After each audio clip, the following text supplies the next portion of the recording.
అమ్మ పొద్దున అమ్మవారి గుడిలో ఎవరో సెల్లు పారేసుకున్నారట, ఎవరికైనా దొరికితే తెచ్చివ్వండి. మాణిక్యం గారు అనే వాళ్ళు సెల్లు పారేసుకున్నారట, సెల్ ఎవరన్నా అమ్మవారి గుడిలో దొరికితే తెచ్చివ్వండి.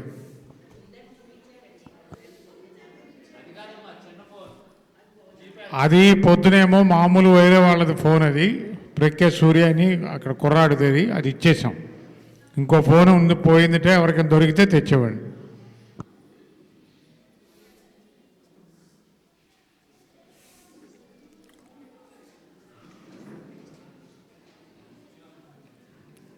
శుక్లాంబరధరం విష్ణుం శశివర్ణం చతుర్భుజం ప్రసన్నవదనం ధ్యాయేత్ సర్వవిఘ్నోపశాంతయే. అగజానన పద్మార్కం గజాననవఘర్నిశం అనేకదం తం భక్తానాం ఏకదంతముపాస్మహే. వాగీశాద్యాస్సుమనసః సర్వార్థానాం ఉపక్రమే యం నత్వా కృతకృత్యాస్యస్తం నమామి గజాననం. శరదిందువికాసిమందఘాసాం స్ఫురదిందీవరలోచనాభిరామాం అరవిందసమానసుందరాస్యాం అరవిందాసనసుందరీంబుపాసే. శారదా శారదాంభోజవదనా వదనాంబుజే సర్వదా సర్వదాస్మాకం సన్నిధిః సన్నిధిం క్రియాత్. శ్రీరామచంద్రకాశ్రితపారిజాతః సమస్తకల్యాణగుణాభిరామः సీతాముఖంభోరుఖచించరీకः నిరంతరం మంగళమతనోతు. వాగర్ధావివ సంపృక్తౌ వాగర్ధప్రతిపత్తయే జగతః పితరౌ వందే పార్వతీ పరమేశ్వరౌ. శాంతం పద్మాసనస్థం శశిధరముకుటం పంచవక్త్రం త్రినేత్రం శూలం వజ్రం చ ఖడ్గం పరశుమభయదం దక్షభాగే వహంతం నాగం పాశం చ ఘంటాం ప్రళయహుతవహం సాంకుశం వామభాగే నానాలంకారయుక్తం స్ఫటికమణినిభం పార్వతీశం నమామి. శృతిస్మృతిపురాణానాం ఆలయం కరుణాలయం నమామి భగవత్పాదం శంకరం లోకశంకరం. సదాశివసమారంభాం వ్యాసశంకరమధ్యమాం అస్మదాచార్యపర్యంతాం వందే గురుపరంపరాం. గురవే సర్వలోకానాం భిషజే భవరోగిణాం నిధయే సర్వవిద్యానాం దక్షిణామూర్తయే నమః. గురుర్బ్రహ్మా గురుర్విష్ణుః గురుర్దేవో మహేశ్వరః గురుః సాక్షాత్ పరం బ్రహ్మ తస్మై శ్రీ గురవే నమః. ఓం నమో బ్రహ్మాదిభ్యో వంశ ఋషిభ్యో నమో గురుభ్యః. హరి ఓం తత్సత్. శ్రీ గురుభ్యో నమః.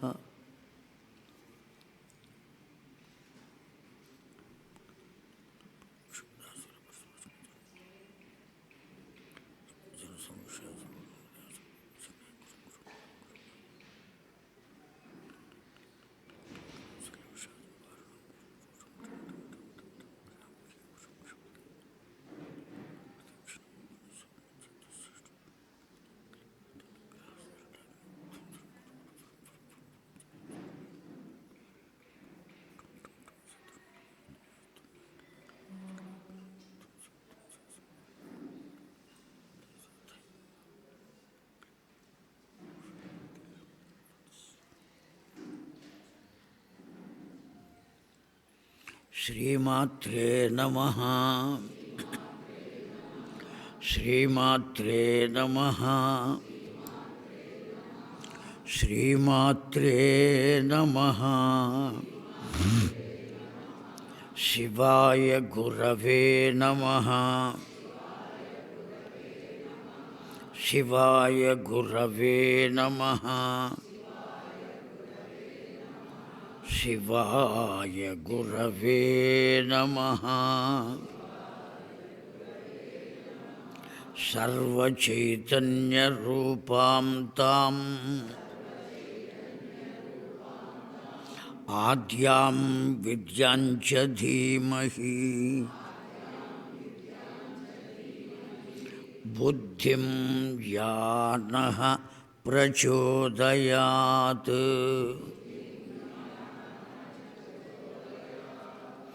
సర్వచైతన్యరూపాం తాం ఆద్యాం విద్యాం చ ధీమహి బుద్ధిం యా నః ప్రచోదయాత్.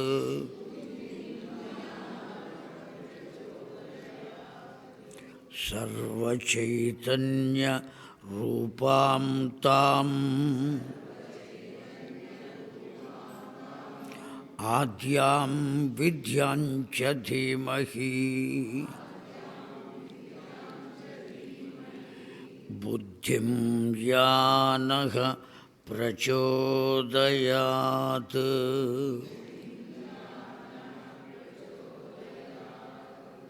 జయ దుర్గే జయ దుర్గే జయ జయ దుర్గే జయ దుర్గే.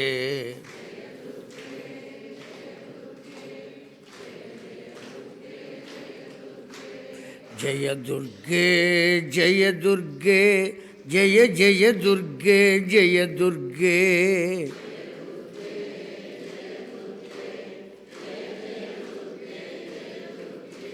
జయ దుర్గే జయ దుర్గే జయ జయ దుర్గే జయ దుర్గే.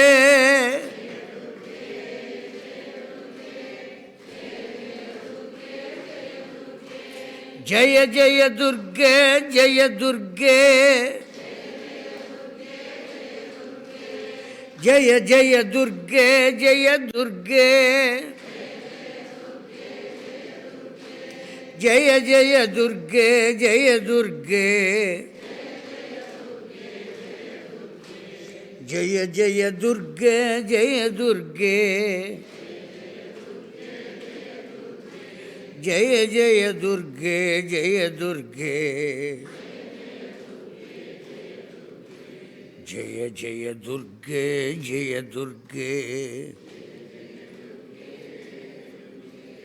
జయ జయ దుర్గే జయ దుర్గే.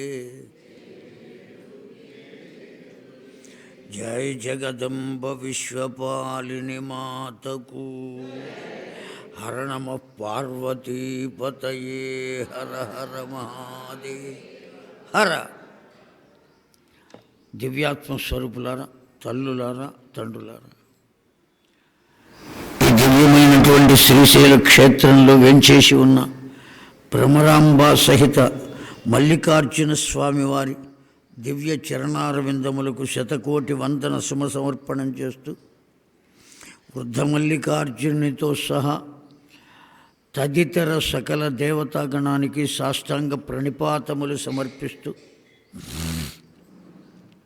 శ్రీమద్దేవి భాగవత గాథ శ్రవణం చేయడానికి వస్తూ ఉన్న తల్లులకు, తండ్రులకు ఆ పరమేశ్వరుని యొక్క అమ్మతో కూడుకున్నటువంటి ఆ పరమేశ్వరుని యొక్క దివ్య ఆశీస్సులు కలగవలసిందిగా కోరుకుంటూ ఈరోజు ఉదయం అనేకములైనటువంటి తాత్విక విషయాలు, ఆ అమ్మవారు ఎప్పుడెప్పుడు ఏ ఏ రూపాలను పొందింది, శాకంబరిగా, శతాక్షిగా, దుర్గగా, భ్రమరాంబగా, అలా గౌరిగా ఎన్ని అవతారములను పొందిందో చెప్పుకున్నాం ఈరోజు ఉదయం.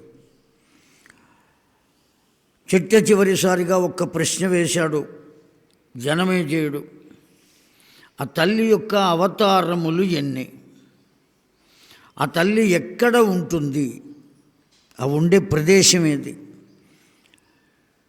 బ్రహ్మదేవుడు ఉన్నాడు, సృష్టికర్త ఉన్నాడు అంటే సత్యలోకము అని ఓ లోకం ఉన్నది ఆయనకు.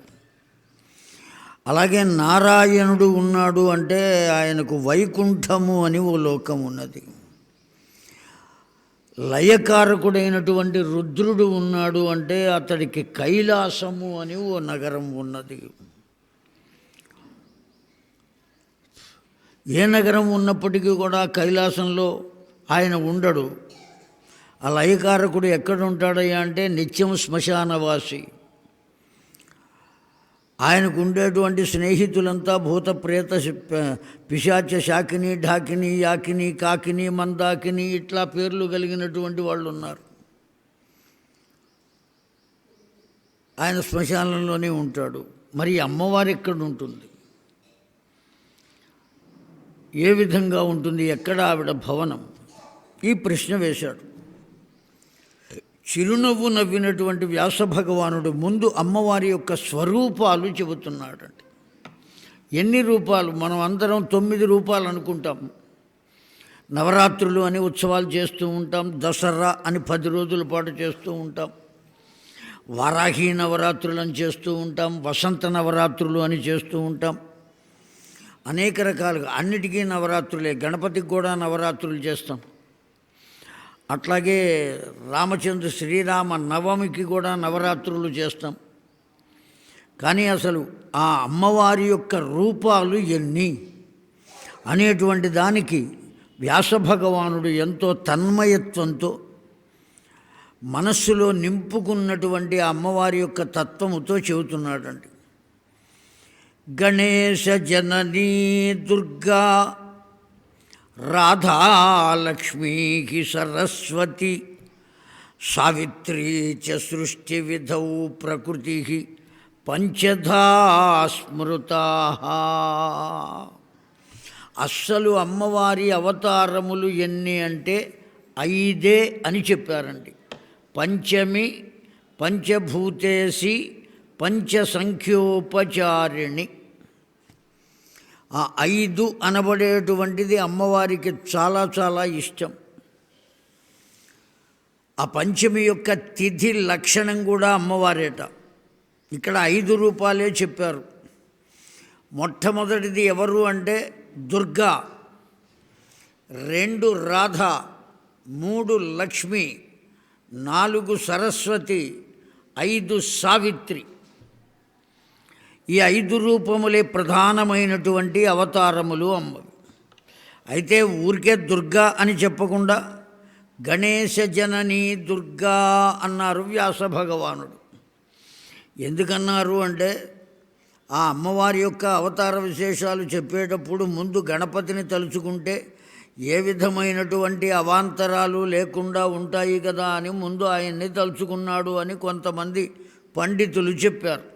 ప్రారంభంలో గణానా అంత్వా గణపతి గుంఘవామహే అనకుండా ఏ పని చేయలేం కనుక ఆ అమ్మవారి గురించి అవతారాల గురించి విశేషంగా చెప్పాలి అనుకున్నవాడు ప్రధానమైనటువంటి అవతారాలు 5 ఉన్నాయ్యా అని ఊరికే దుర్గా అనకుండా ముందు గణపతిని చెబుదామని గణేశ జనని దుర్గా అన్నారు.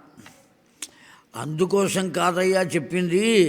అట్లా అయితే ఊరికే గణేశ తరువాత దుర్గా అనేవాడు.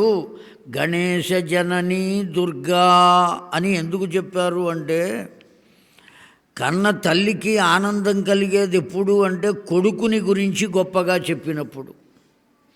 అంతే కదండి. పక్క ఇంట్లో పంచదార మనకు కావాలి అనుకున్నప్పుడు వాళ్ళ ఇంటికి వెళ్ళినప్పుడు పిన్ని ఓ గ్లాసుడు పంచదార ఇవ్వమంటే అంత తేలిగ్గా ఇవ్వదు ఆవిడ. మా ఇంట్లో కూడా నిండుకున్నాయి అంటే ఏం చేస్తుంది, పరుగు పోతుంది. అక్కడ పిల్లాడు కూర్చున్నాడు అనుకోండి, అబ్బా ఏం చదువుతున్నాడు వీడు అంటే ఎల్కేజీ అన్నదనుకోండి, అబ్బా అంత చదువుతున్నాడా అని అన్నామనుకోండి, ఆ తల్లికి ఆనందం. ఇంత వాడు చదివేది ఎల్కేజీనే. వాళ్ళ అబ్బాయిని గురించి గొప్పగా చెప్పడం చేత, గొప్పగా అనుకోవడం చేత గ్లాస్ ఏం సరిపోతుంది పిన్ని, మళ్ళీ రేపు అన్న బాబాయి వచ్చి కొనుక్కొని ఇచ్చేదాకా కూడా ఉండాలి కదా అని చెంబుడిస్తుంది గ్లాసు కాకుండా. వాళ్ళ అబ్బాయిని. అందుకోసమనే ముందు అమ్మవారి యొక్క దివ్యమైనటువంటి అనుగ్రహాన్ని మనం పొందాలి అంటే ఆ అమ్మ యొక్క ప్రధానమైనటువంటి పుత్రుడు తాను ముద్దుగా తన ఒంటి నలుగు తీసి దాంతో బొమ్మను చేసి వాణ్ణి తయారు చేయగా వాడు ప్రియమైన పుత్రుడు గనుక అతన్ని గురించి గొప్పగా తలుచుకుంటే ఆ అమ్మ అతి శీఘ్రముగా మనల్ని కరుణిస్తుంది. అన్నిట్లో కూడా మనకు శీఘ్రం కావాలి కదండి, కావాలా అక్కర్లేదా? దేవస్థానంలో కూడా శీఘ్ర దర్శనం, అతి శీఘ్ర దర్శనం ఉన్నాయా లేవా అండి? వారి వారి స్తోమతను అనుసరించి, స్థాయిని అనుసరించి శీఘ్ర దర్శనమా అతి శీఘ్ర దర్శనమా టికెట్ కొనుక్కోవటం, వెళ్ళి ఆ లైన్లో నుంచుంటాడు. నాబోటి వాడు ఎవడైనా ఉంటే ధర్మ దర్శనానికి వెడతాడు. తెలిసిందా అండి? హాస్యానికి చెప్పట్లేదండి, నాకైతే మనస్సులో అనిపిస్తుంది. ఏమనిపిస్తుంది అంటే, ఎంతమంది లైన్లో నుంచున్నారు కదా, ఎప్పటి నుంచి నుంచున్నారో వాళ్ళు దర్శనం కోసం. ఇప్పుడు మనం వాళ్ళందరినీ దాటుకుని మెదలకుండా చకచక లోపలికి వెళ్ళిపోయి చూసి మెదలకుండా వచ్చేస్తే అతడు ఎంత ఆనందాన్ని పొందాడో అంత ఆనందాన్ని మనం పొందలేము. ఎందుకు పొందలేము అంటే, ఇంతసేపు ఎందుకు నుంచున్నావు అని ఎవరైనా ప్రశ్న వేస్తే అతడు ఏం సమాధానం చెబుతాడండి? భగవద్ దర్శనము కొరకు. మనల్ని అడిగితే మనం ఏం చెప్పగలుగుతాం? ఒక్కసారి ఆలోచించండి. అలా వెళ్ళిపోయి ఇలా వచ్చేసాం, మనం ఏం చెప్పగలుగుతాం? ఇప్పుడు ఏం చెప్పలేం. వాడు ఎంత గొప్పగా చెబుతాడంటే, నేను ఇంతసేపు ఆ భగవద్ దర్శనం కోసం వేచి ఉన్నా, ఆ లైన్లో ఉన్నంతసేపు హరనమ పార్వతీపతయే హర హర మహాదేవ, చేదుకో శివ మల్లికార్జున, చేదుకో శివ, చేదుకో శివ, చేదుకో శివ అని వాడు అంటూనే ఉంటాడండి ఆ లైన్లో ఉన్నంతసేపు. అంతసేపు నామస్మరణ చేసి ఆ దివ్యమైనటువంటి భక్తితో తీరా అక్కడికి వెళ్ళిన తర్వాత వాళ్ళు తోసేస్తుంటే, ఆ తోసేస్తున్నా సరే అక్కడి నుంచి కదలలేక వెనక్కి తిరిగి చూసుకుంటూ అలా భగవద్ దర్శనం చేసి వచ్చినటువంటి వాడికి కలిగిన ఆనందం ఏ విధంగా ఉంటుంది? ఆ విధంగా మనం లెక్క వేసుకున్నట్లయితే ఎవరు ఎక్కువ దివ్యత్వాన్ని పొందుతారు? మనం భగవంతుణ్ణి చూడక్కర్లా. మొన్న చెప్పుకున్నాం ఏం జరగాలి అక్కడికి వెళ్ళిన తర్వాత. అతడు మనలను చూడాలి, భగవంతుడు మనల్ని చూడాలి. వీడు నా దగ్గరకు వచ్చాడు. కాశీనగరం పెడితే అక్కడ ఇద్దరున్నారండి గణపతులు. ఒకడు సాక్షి గణపతి, ఇంకొకడు డుండి గణపతి. ఆ డుండి గణపతికి నమస్కారం చేయకుండా లోపలికి వెళ్ళనివ్వడు. ఒకవేళ వెళ్ళినా ఆ పరమేశ్వరుడు నువ్వు ఎందుకు వచ్చావురా, ముందు డుండి గణపతి దగ్గర నమస్కారం చేసి నా దగ్గరికి రా అని చెబుతాడు. ఆ ఊరు వచ్చి అసలు విశ్వనాథుణ్ణి దర్శించాము మనము అనేటువంటి సాక్ష్యం చెప్పేవారు ఎవరయ్యా అంటే సాక్షి గణపతి. కొద్ది దూరంలో ఉంటాడు, వచ్చే మార్గంలోనే. వాళ్ళిద్దరినీ ముందు దర్శించి, ముందు సాక్షి గణపతి, తర్వాత డుండి గణపతి, ఆ తర్వాతనే మహాదేవుడు. ఈ మధ్యలోనే అన్నపూర్ణమ ఉంటుంది కుడి పక్కన. ఈ విధంగా ఓ వ్యవస్థ అనబడేటువంటిది ఆ భగవంతుడే ఏర్పాటు చేసుకున్నాడు. దాన్ని అనుసరించి కనుక మనం దర్శనం చేస్తే అమ్మ యొక్క కరుణ బాగా కలుగుతుంది మనకు. అందుకోసమనే ముందుగా ఎవరిని తలుచుకున్నారు అంటే గణేశ జనని అన్నారండి. ముందు గణపతిని తలుచుకుని జనని దుర్గా, మొట్టమొదటి అవతారం ఏదయ్యా అంటే ఆ అమ్మవారి అవతారం. దుర్గే దుర్గతి నాశని దుర్గా. ఆ తరువాత రెండవ అవతారం ఏదయ్యా రాధా అని చెప్పారండి. చాలా దివ్యమైనటువంటి అవతారం. ఒక తల్లి పిల్లవాడిని ప్రేమిస్తున్నది, ఒక అన్నగారు చెల్లెల్ని ప్రేమిస్తాడు, చెల్లెలు అక్క అన్నగారిని తమ్ముడిని ప్రేమిస్తారు. ఆ కుటుంబంలో ఉన్న వాళ్ళంతా ఒకరి పట్ల ఒకరు ప్రేమగా ఉంటున్నారు అంటే ఆ ప్రేమ అనబడేటువంటి రెండు పదములకు నిర్వచనమే రాధాదేవి.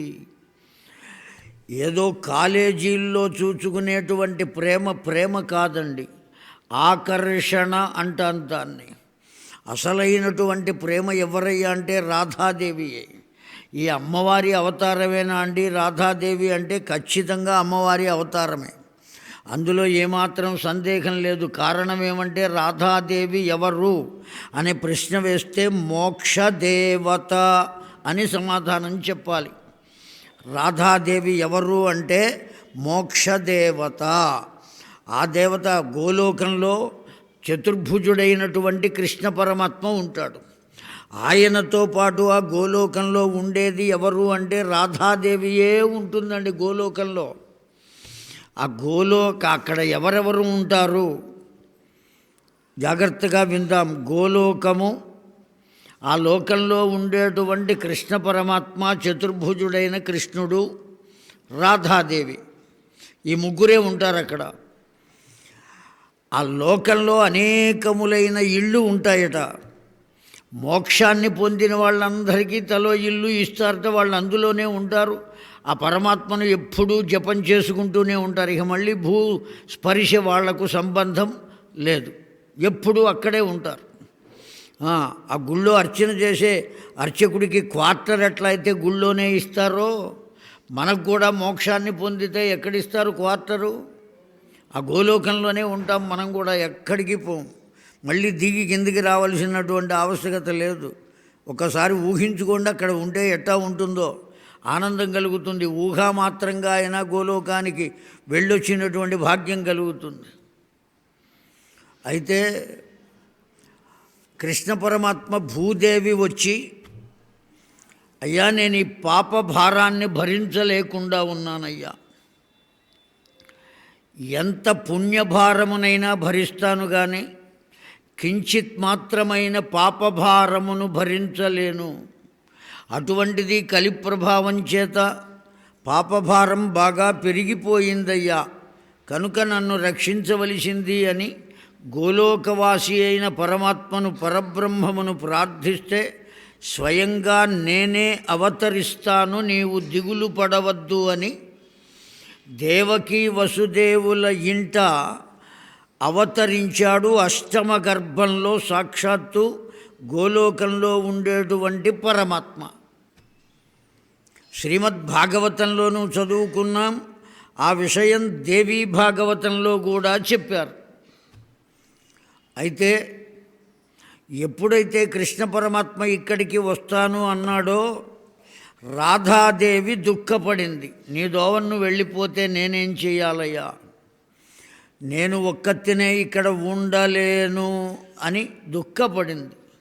నువ్వు కూడా వచ్చేసేయి అని ఆమెను భూలోకంలో ఎక్కడ పుట్టాలో నిర్ణయం చేసి చెప్పారు కృష్ణ పరమాత్మ.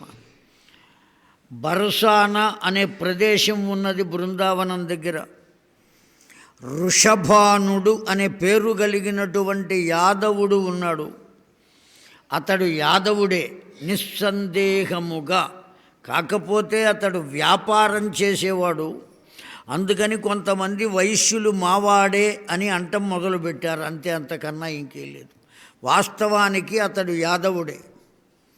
అతని ఇంట కూతురుగా ఆవిర్భవించింది రాధాదేవి. బరసానా వృషభానుడు అతడి పేరు. ఇప్పుడు రాధాదేవి భూమండలానికి వచ్చేసింది, పరమాత్మ భూమండలానికి వచ్చేశాడు. ఇంకా మిగిలి ఉన్నదేది అక్కడ? గోలోకము ఒక్కటే ఉన్నది. ఆ గోలోకం కూడా దుఃఖపడిందట. నాకు ఆధారమైన ఇద్దరూ వెళ్ళిపోయారు ఇక్కడి నుంచి, నేను ఎవరి కోసం ఉండాలి ఇక్కడ అని కృష్ణ పరమాత్మను మనసా తలుచుకుంటే పరమాత్మ ప్రత్యక్షమయ్యారట. ఆ గోలోకం దుఃఖపడుతూ అడిగిందట, నేను కూడా భూమండలానికి వచ్చేస్తానయ్యా, వచ్చేసేయి అన్నారట పరమాత్మ. ఆ గోలోకం కూడా భూమండలానికి దిగిందండి. ఎక్కడ ఉన్నదో తెలుసునా? బృందావనమే గోలోకము.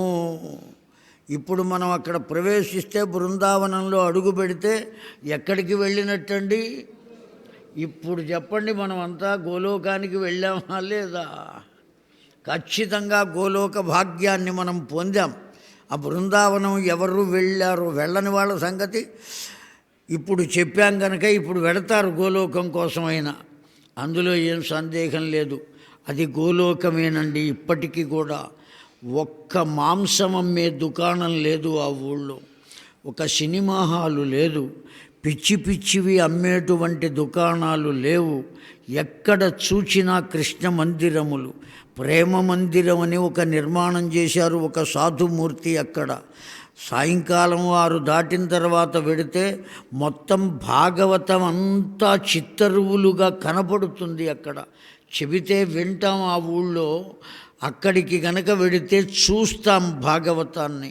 కొన్ని కోట్లు ఖర్చు పెట్టి భాగవత నిర్మాణం చేశాడు ఆ సాధుమూర్తి మహానుభావుడు. అక్కడ ఎవ్వరు చూచినా ఊళ్ళో ఏమని పిలుస్తారు అంటే రాధే రాధే రాధే రాధే రాధే, రాధానామస్మరణ. కృష్ణ పరమాత్మను కూడా తలుచుకోరండి అక్కడ, రాధాదేవే. కారణం ఏమంటే మోక్ష దేవత. ఎలా అయ్యిందో చెబుతున్నాను వినండి. ఆరాధన అనే పదం ఉన్నది. గట్టిగా చెప్పండి ఆ పదాన్ని. ఆ పదంలో మొదటి అక్షరం తీసేద్దాం. ఏమవుతుంది? రాధన అవుతుంది. చివరి అక్షరాన్ని కూడా తీసేద్దాం. ఏమయ్యింది? రాధ. అదుగో ఆరాధయే ఈ రాధ. ఆరాధనలో ఆద్యంతములు తీసేశామండి. మొదటి అక్షరం చివరి అక్షరం తీసేశాం కదా. ఇప్పుడు మీరు నన్ను అడగాలి, మొదటి అక్షరం ఎందుకు తీయాలి, చివరి అక్షరం ఎందుకు తీయాలి కదా. నేనే చెబుతున్నా అడగకుండా. మొదటి అక్షరము జననము, చివరి అక్షరము మరణము. జనన మరణములను తొలగించేశాం. జనన మరణములు లేని స్థితి ఏది? జన్మరాహిత్యము. దానినే మనం ఏమంటాం? మోక్షము అని అంటాం. కనుక నా జనన మరణాలు రెండూ తీసేస్తే మధ్యలో మిగిలిన రాధ ఎవరు అంటే మోక్ష స్వరూపమైనటువంటిది. ఇప్పుడు అర్థమైంది కదండి ఆవిడ మోక్షదేవత ఎందుకయ్యిందో.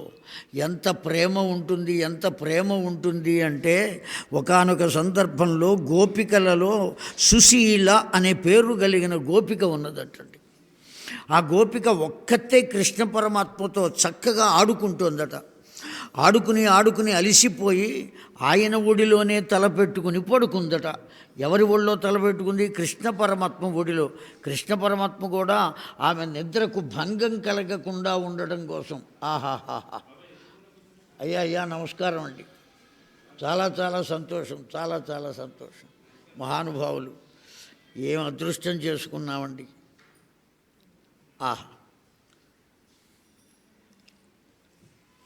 చాలా సంతోషం.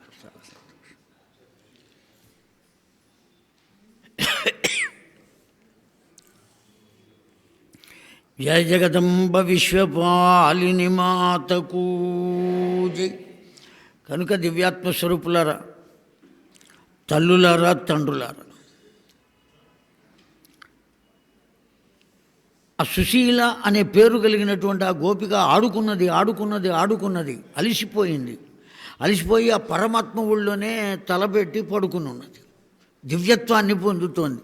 అంతకన్నా కావలసిందే ఉంది? సాక్షాత్తు పరబ్రహ్మం ఒడిలో తల ఉంచుకుని పడుకున్నది అంటే అచింత్యమైనటువంటి ఆనందతత్వంలో మునిగి తేలుతున్నది ఆ సుశీల.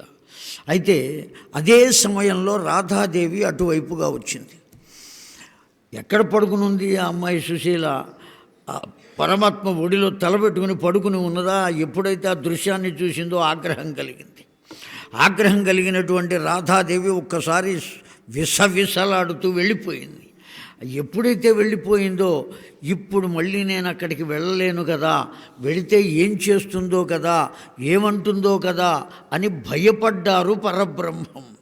భయపడినటువంటి పరబ్రహ్మం ఎప్పుడూ కూడా ఎవరికి భయపడతారండి? ఒక స్త్రీకి భయపడలా కృష్ణ పరమాత్మ. ఆరాధన అనబడే తత్వానికి భయపడ్డారు పరమాత్మ. భక్తిభావం, ఆ భక్తి తత్వానికి నిండైనటువంటి భక్తికి భగవంతుడు ఎప్పుడు ఒదిగి ఉంటాడు, భక్తికి వశం అవుతాడు, ధనానికి వశం కాడు, పదవులకు వశం కాడు. దేనివల్ల వశం అవుతాడు? కేవల భక్తి వినా సన్మార్గము గలదే మనసా అని చెప్పారు. కనుక ఆ తత్వానికి భయపడి అక్కడి నుంచి ఆమె తల తీసి పక్కన పెట్టి ఆ సుశీలకు మెదలకుండా పారిపోతున్నాడు. పారిపోతుంటే ఈ సుశీల వెంటబడింది. ఏమని వెంటబడుతుంది? కృష్ణ కృష్ణ కృష్ణ కృష్ణ కృష్ణ కృష్ణ అని వెంటబడుతోంది. అందకుండా పారిపోతున్నట్టండి. మిగిలిన గోపికలంతా కూడా వెంటబడుతున్నారు. పారిపోతున్నాడు. ఎక్కడ ఎవరికి అందట్లా. అంతు తెలియని చోటుకు వెళ్ళి ఎక్కడో కొండ గుహలో దాగి ఉన్నాడండి. చిట్ట చివరి 2 రోజులైంది, 3 రోజులైంది, కనబడటం లేదండి. కనపడకపోతే దుఃఖపడింది ఎవరు? రాధాదేవి. ఇప్పుడు మిగిలిన గోపికలంతా వచ్చి నీ మూలంగానే కృష్ణయ్య కనబడకుండా వెళ్ళిపోయాడు, నువ్వు ఎలాగైనా సరే అతన్ని పిలిపించు, అతడు లేకపోతే మాకు ప్రాణములు లేవు, మాకే కాదు మాకు తెలిసి నీకు కూడా ప్రాణములు లేవు, కనుక తప్పక ఇప్పటికిప్పుడు కృష్ణయ్య రావలసిందే. అప్పుడు కూర్చుని ప్రార్థన చేసింది, ధ్యానం చేసింది, ఎంతగానో ఎలుగెత్తి పిలిచింది, రాలేదండి. ఇదంతా నా మూలంగానే జరిగింది కదా, లేకపోతే జరిగేది కాదు కదా. ఇంతమంది గోపికలు బాధపడేవాళ్ళు కాదు, ఆ రాధాదేవి బాధపడేది కాదు కదా. దీనికి నేను ప్రాయశ్చిత్తం చేసుకోవాలి అని ఆ సుశీల అనబడే గోపిక తపస్సు చేసింది. తపస్సు చేసి ఆ లక్ష్మీదేవి యొక్క వామభాగాన్ని అలంకరించింది. ఆవిడ లక్ష్మీదేవిలో లీనమైపోయింది. ఏ భాగంలో? వామభాగంలో. ఎప్పుడు ఈ రాధాదేవి కూర్చుని కృష్ణ పరమాత్మ కోసం తపస్సు చేసింది. ఎప్పుడైతే తపస్సు చేసిందో, తపస్సు కూర్చున్నది ఎవరు? ఏ ఋషో మునో కాదు, ఏ భక్తుడో కాదు, సాక్షాత్తు రాధాదేవి. ఎప్పుడైతే అలా కూర్చుందో వెంటనే వచ్చేసాడండి. క్షణం కూడా ఆలస్యం చేయకుండా వచ్చాడు ఆ రాధాదేవి వద్దకు. నేను పొరపాటు చేశానయ్యా, నన్ను మన్నించవయ్యా అని అడుగుతూనే ఆ సుశీల ఎక్కడికి వెళ్ళను అని అడిగిందండి. మళ్ళీ ఎవరు అడిగింది? ఆ రాధాదేవి. చూచావా, మనస్సులో అది పెట్టుకునే నన్ను పిలిచావు కదా అన్నాడు. అందుకోసం కాదు, ఆమె ఏమయ్యిందో కదా అనే భావన చేత నిన్ను అడుగుతున్నానయ్యా, ఆమె పట్ల ప్రేమతోనే అని చెప్పారు. ఎప్పుడైతే ఆ రాధాదేవి చెప్పిందో ఆ లక్ష్మీదేవిని తలుచుకున్నారట కృష్ణ పరమాత్మ. అక్కడికక్కడ ప్రత్యక్షమైతే ఆమె వామభాగము నుండి ఆమెను వేరు చేసి ఆమెకు దక్షిణాదేవి అని పేరు పెట్టి యజ్ఞపురుషునకు ఇచ్చి వివాహం చేశారటండి. ఎవరిని? ఆ దక్షిణాదేవిని. కనుకనే ఆ యజ్ఞము పరిసమాప్తి కావాలి అంటే ఆ యజ్ఞ పురుషుడు అక్కడ ఉండగానే ఏం చేయాలండి? ఆ చేయించినటువంటి బ్రహ్మగారికి ఎంత దక్షిణ ఇవ్వవలెనో ఆ దక్షిణ ఇచ్చిన తరువాతనే బ్రహ్మాణం ఉద్వాసయామి అని చెప్పాలి తప్ప మన ఇద్దరం కలిసే ఉంటాం కదా, మనం చూసుకుందాంలే లెక్కలు అని, తర్వాత చూసుకుందాంలే అని అనటానికి వీలు లేదటండి. ముందు అక్కడ అసలు న్యాయంగా అయితే యాగశాలలో 5 కదలకుండా బయటికి వెళ్లకుండా ఉండాలి అని ధర్మశాస్త్రం, ఆగమశాస్త్రం చెప్పిన మాట. 5 ఎవరయ్యా? బ్రహ్మ, కర్త, హోత, ఉద్గాత, పరిచారక, ఆవరణ యోగ. ఈ 5 అక్కడే ఉండాలి. బ్రహ్మగారు యాగశాల నుంచి కదలకూడదు, హోత కదలకూడదు, కర్త కదలకూడదు, ఉద్గాత వేదపారాయణ చేసేటువంటి వాళ్ళు కదలకూడదు, మంత్రం చెప్పేవాళ్ళు కదలకూడదు, ఎవ్వరూ ఈ 5 అక్కడే ఉండాలి. మిగతా వాళ్ళు వస్తారు, దర్శిస్తారు, పోతూ ఉంటారు. ఎప్పటిదాకా? ఎన్ని రోజులు యాగం జరుగుతుందో అన్ని రోజులు. అందుకనే 33 రోజులు చైనం జరిగితే ఆ 33 రోజులు మొదటి రోజు ధరించిన వస్త్రంతోనే ఉండాలి. చివరి రోజు వరకు మధ్యలో దాన్ని తీయడానికి వీరలేదు, ఉతకడానికి వీరలేదు. ఎన్ని రకాలుగా శాస్త్రం నిబద్ధం చేసి పెట్టింది. ఇంత చేసి ఆ బ్రహ్మగారు కదలకూడదు. అయితే ఇప్పుడు మనం మహామేధావులం కనుక అక్కడే ఉండలేం కనుక ఓ పళ్ళెం తీసుకొచ్చి అందులో బియ్యం పోసి ఓ కొబ్బరి బండం పెట్టి ఓ దర్భపుడక వేసి బ్రహ్మాండమావాహయామి, ఆ పళ్ళెం ఎక్కడికి వెళ్ళే అవకాశం లేదు, అక్కడే ఉంటుందిగా, కదిలే అవకాశం లేదు. కనుక అనేక రకాలైనటువంటివి కనుక్కున్నాం మనం. ఆ యాగశాల ఏ విధంగా ఉండాలి, దాంట్లో ఎలా ఉండాలి, ఎవరెవరు అక్కడే ఉండాలి, దీక్ష, ఆ దీక్ష ఉన్నంత వరకు పొలిమేర దాటకూడదు అని పెద్దలు చెబుతూ ఉంటారు ఇప్పటికి కూడా. ఆ దీక్షితుడైనటువంటి వాడు యాగశాలే దాటకూడదు. భాగవతంలో ఆ నందరాజు అన్ని నదుల నుంచి నీరు తెచ్చుకున్నా యమునా నది నుంచి నీరు తెచ్చుకోలేదు, పక్కనే ఉన్నది కదా అని. తీరా కలశంలో పోసేటప్పటికి గంగేచ అన్న తర్వాత గంగా తీర్థం పోశారు. యమునేచ అంటే యమునా నదీ జల పాత్ర లేదక్కడ. దుఃఖపడ్డాడు నందరాజు. ఏం చేయాలి? పరమాత్మ అప్పటికప్పుడు ఆ గోవర్ధన పర్వతం దగ్గరికి వెళ్ళి ఒక చోట మీటితే ఆ పర్వతం నుంచి యమున స్రవించింది.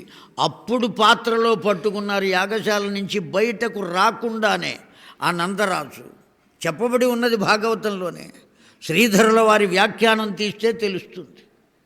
అంత దివ్యమైనటువంటి తత్వాన్ని బోధించారు ఆగమశాస్త్రంలో. కనుక ఆ రాధాదేవి యొక్క దివ్యత్వము అమేయమైనటువంటిది. ప్రేమతత్వము అంటే ఏదయ్యా అంటే రాధా.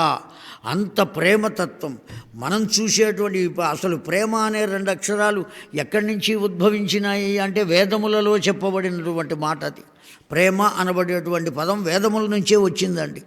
ఇప్పుడు దాన్ని అపభ్రంశము పట్టించి అనేక రకాలుగా ప్రవర్తింపచేస్తున్నారు. వాస్తవంగా చాలా దివ్యమైనటువంటిది. ఒక తల్లి పసివాడిని ప్రేమిస్తుంది, ఒక పిల్లవాడు తల్లిని ప్రేమిస్తాడు. ఎటువంటి ప్రేమ అండి! ఓ గురువు శిష్యుణ్ణి ప్రేమిస్తాడండి. ఎన్నెన్ని విషయాలు. ఆ ఉపమన్యువు చరిత్ర వేదాలలో చెప్పబడింది. ఉపమన్యువుని ఎంతగా ప్రేమించాడా గురుదేవుడు. ఆ ఉపమన్యువు కనబడకపోతే, వాడు పొలం నుంచి రాకపోతే దీపం లాంతర పట్టుకుని వెళ్ళి ఎక్కడ ఉన్నావురా ఉపమన్యు ఉపమన్యు ఉపమన్యు అని అరిస్తే చిట్ట చివరికి గండి కొట్టిన దానికి ఎక్కువగా పడి ఆ జలము ఎక్కువగా రావటం చేత అలా పొలం పాడైపోతుంది గురుదేవుని పొలం అని ఆ గండికి అడ్డంగా పడుకున్నాడు ఉదయం నుంచి రాత్రి దాకా. చలికి చివికిపోతే ఆ శిష్యుణ్ణి భుజాన వేసుకుని వెళ్ళాడండి గురుదేవుడు. వదిలిపెట్టి వెళ్ళాలి. ఆ గురువు ఎటువంటి తత్వం, ఆ శిష్యుడికి ఎటువంటి తత్వం, ఎటువంటి శిష్యుడు ఉన్నారు. భుజాన వేసుకుని వెళ్ళి శైత్యోపచారాలు చేసి కేవల హస్తమస్తక సంయోగం చేత సకల శాస్త్ర పండితుణ్ణి చేశారు ఆ ఉపమన్యు అని వేదాల్లో చెప్పబడింది ఉపమన్యువు యొక్క చరిత్ర. కనుక ఆ ప్రేమ తత్వం, ఓ గురువు శిష్యుణ్ణి ప్రేమించాడు, శిష్యుడు గురువుని ప్రేమించాడు. ఎంత గొప్పదండి ఆ ప్రేమ. ఆ ప్రేమ అనబడే వస్తువు గొప్పది. ఆ ప్రేమ యొక్క తత్వరూపమే రాధాదేవి. లోకానికి ఆ ప్రేమను ఎవరు పంచుతున్నారు అంటే అమ్మలగన్న అమ్మ కనుక ఆ తల్లి పంచుతోంది. అలా పంచింది కనుకనే, అంత ప్రేమను పంచేది కనుకనే ఆ తల్లిని ఏమని పిలుస్తున్నాం మనం? రాధా. అంతేకాదు మోక్షం ఇచ్చేది కూడా ఆ తల్లేనండి, రాధా. మోక్షదేవత. ఎలాగా మోక్షదేవత అంటే ఇందాక మనం ఓ పదాన్ని గురించి చెప్పుకున్నాం. మరణము జననము ఈ 2 లేనటువంటిది. ఆద్యంతములు తీసేస్తే ఆరాధన అనే పదంలో ఏం మిగిలింది? మొదటి అక్షరం చివరి అక్షరం తీసేసాం, ఏం మిగిలిందండి? రాధ మిగిలింది. మొదటి అక్షరం జననము, చివరి అక్షరం మరణము. ఆ 2 తీసేస్తే జన్మరాహిత్య స్థితి, అది ఏ రాధ. అంతేకాదండి, ఇంకొక మాట కూడా చెప్పారు పెద్దలు, వ్యాఖ్యాతలు. పైనుంచి క్రిందికి జాలువారేదాన్ని పతనము అని అంటాం. పైనుంచి క్రిందికి పడిపోయేదాన్ని ఏమంటామండి? పతనం. కింది నుంచి పైకి వెళ్ళేదాన్ని ఉత్థానము లేదా వృద్ధి, ఏదైనా అనవచ్చు. క్రింది నుంచి పైకి వెడితే కదా, ఓ తైలము కానీ ఓ నీరు కానీ ఏదైనా సరే పైనుంచి కిందికి పోస్తున్నాం, దాన్ని ఏమంటాం మనం? ధార అని అంటాం. ఏమంటామండి? పైనుంచి కిందికి పడుతుంటే ఏమంటాం? ధార పడుతోంది అంటాం. అది పతనం. ధార అనేది పతనం. కింది నుంచి పైకి వెళుతోందండి. ఆ ధారను ఏమనాలి ఇప్పుడు? ధార అనేది పైనుంచి కిందికి కాకుండా కింది నుంచి పైకి వెళ్ళాలి. ఏమంటాం దాన్ని? రాధ అని అంటాం. ధార అనేదే తలక్రిందులైతే ఏమవుతుంది? రాధ అవుతుంది. అంటే అది ఉత్థాపనం, అభివృద్ధి, దివ్యత్వము, ఏది నాశనము లేని స్థితిని పొందుట. అంతేకాదు ఆధార చక్రము దగ్గర నుంచి యోగ సాధకుడు ఆ ఉన్నటువంటి 6 చక్రములు, మధ్యలో ఉన్నటువంటి 3 గ్రంథులు, బ్రహ్మగ్రంథి, విష్ణుగ్రంథి, రుద్రగ్రంథి, వీటిల్ని ఆ 6 మొత్తం ఎన్నింటిని అండి? 9 ఆవరణలు దాటితే ఎక్కడికి చేరుకుంటాడు? సహస్రారము.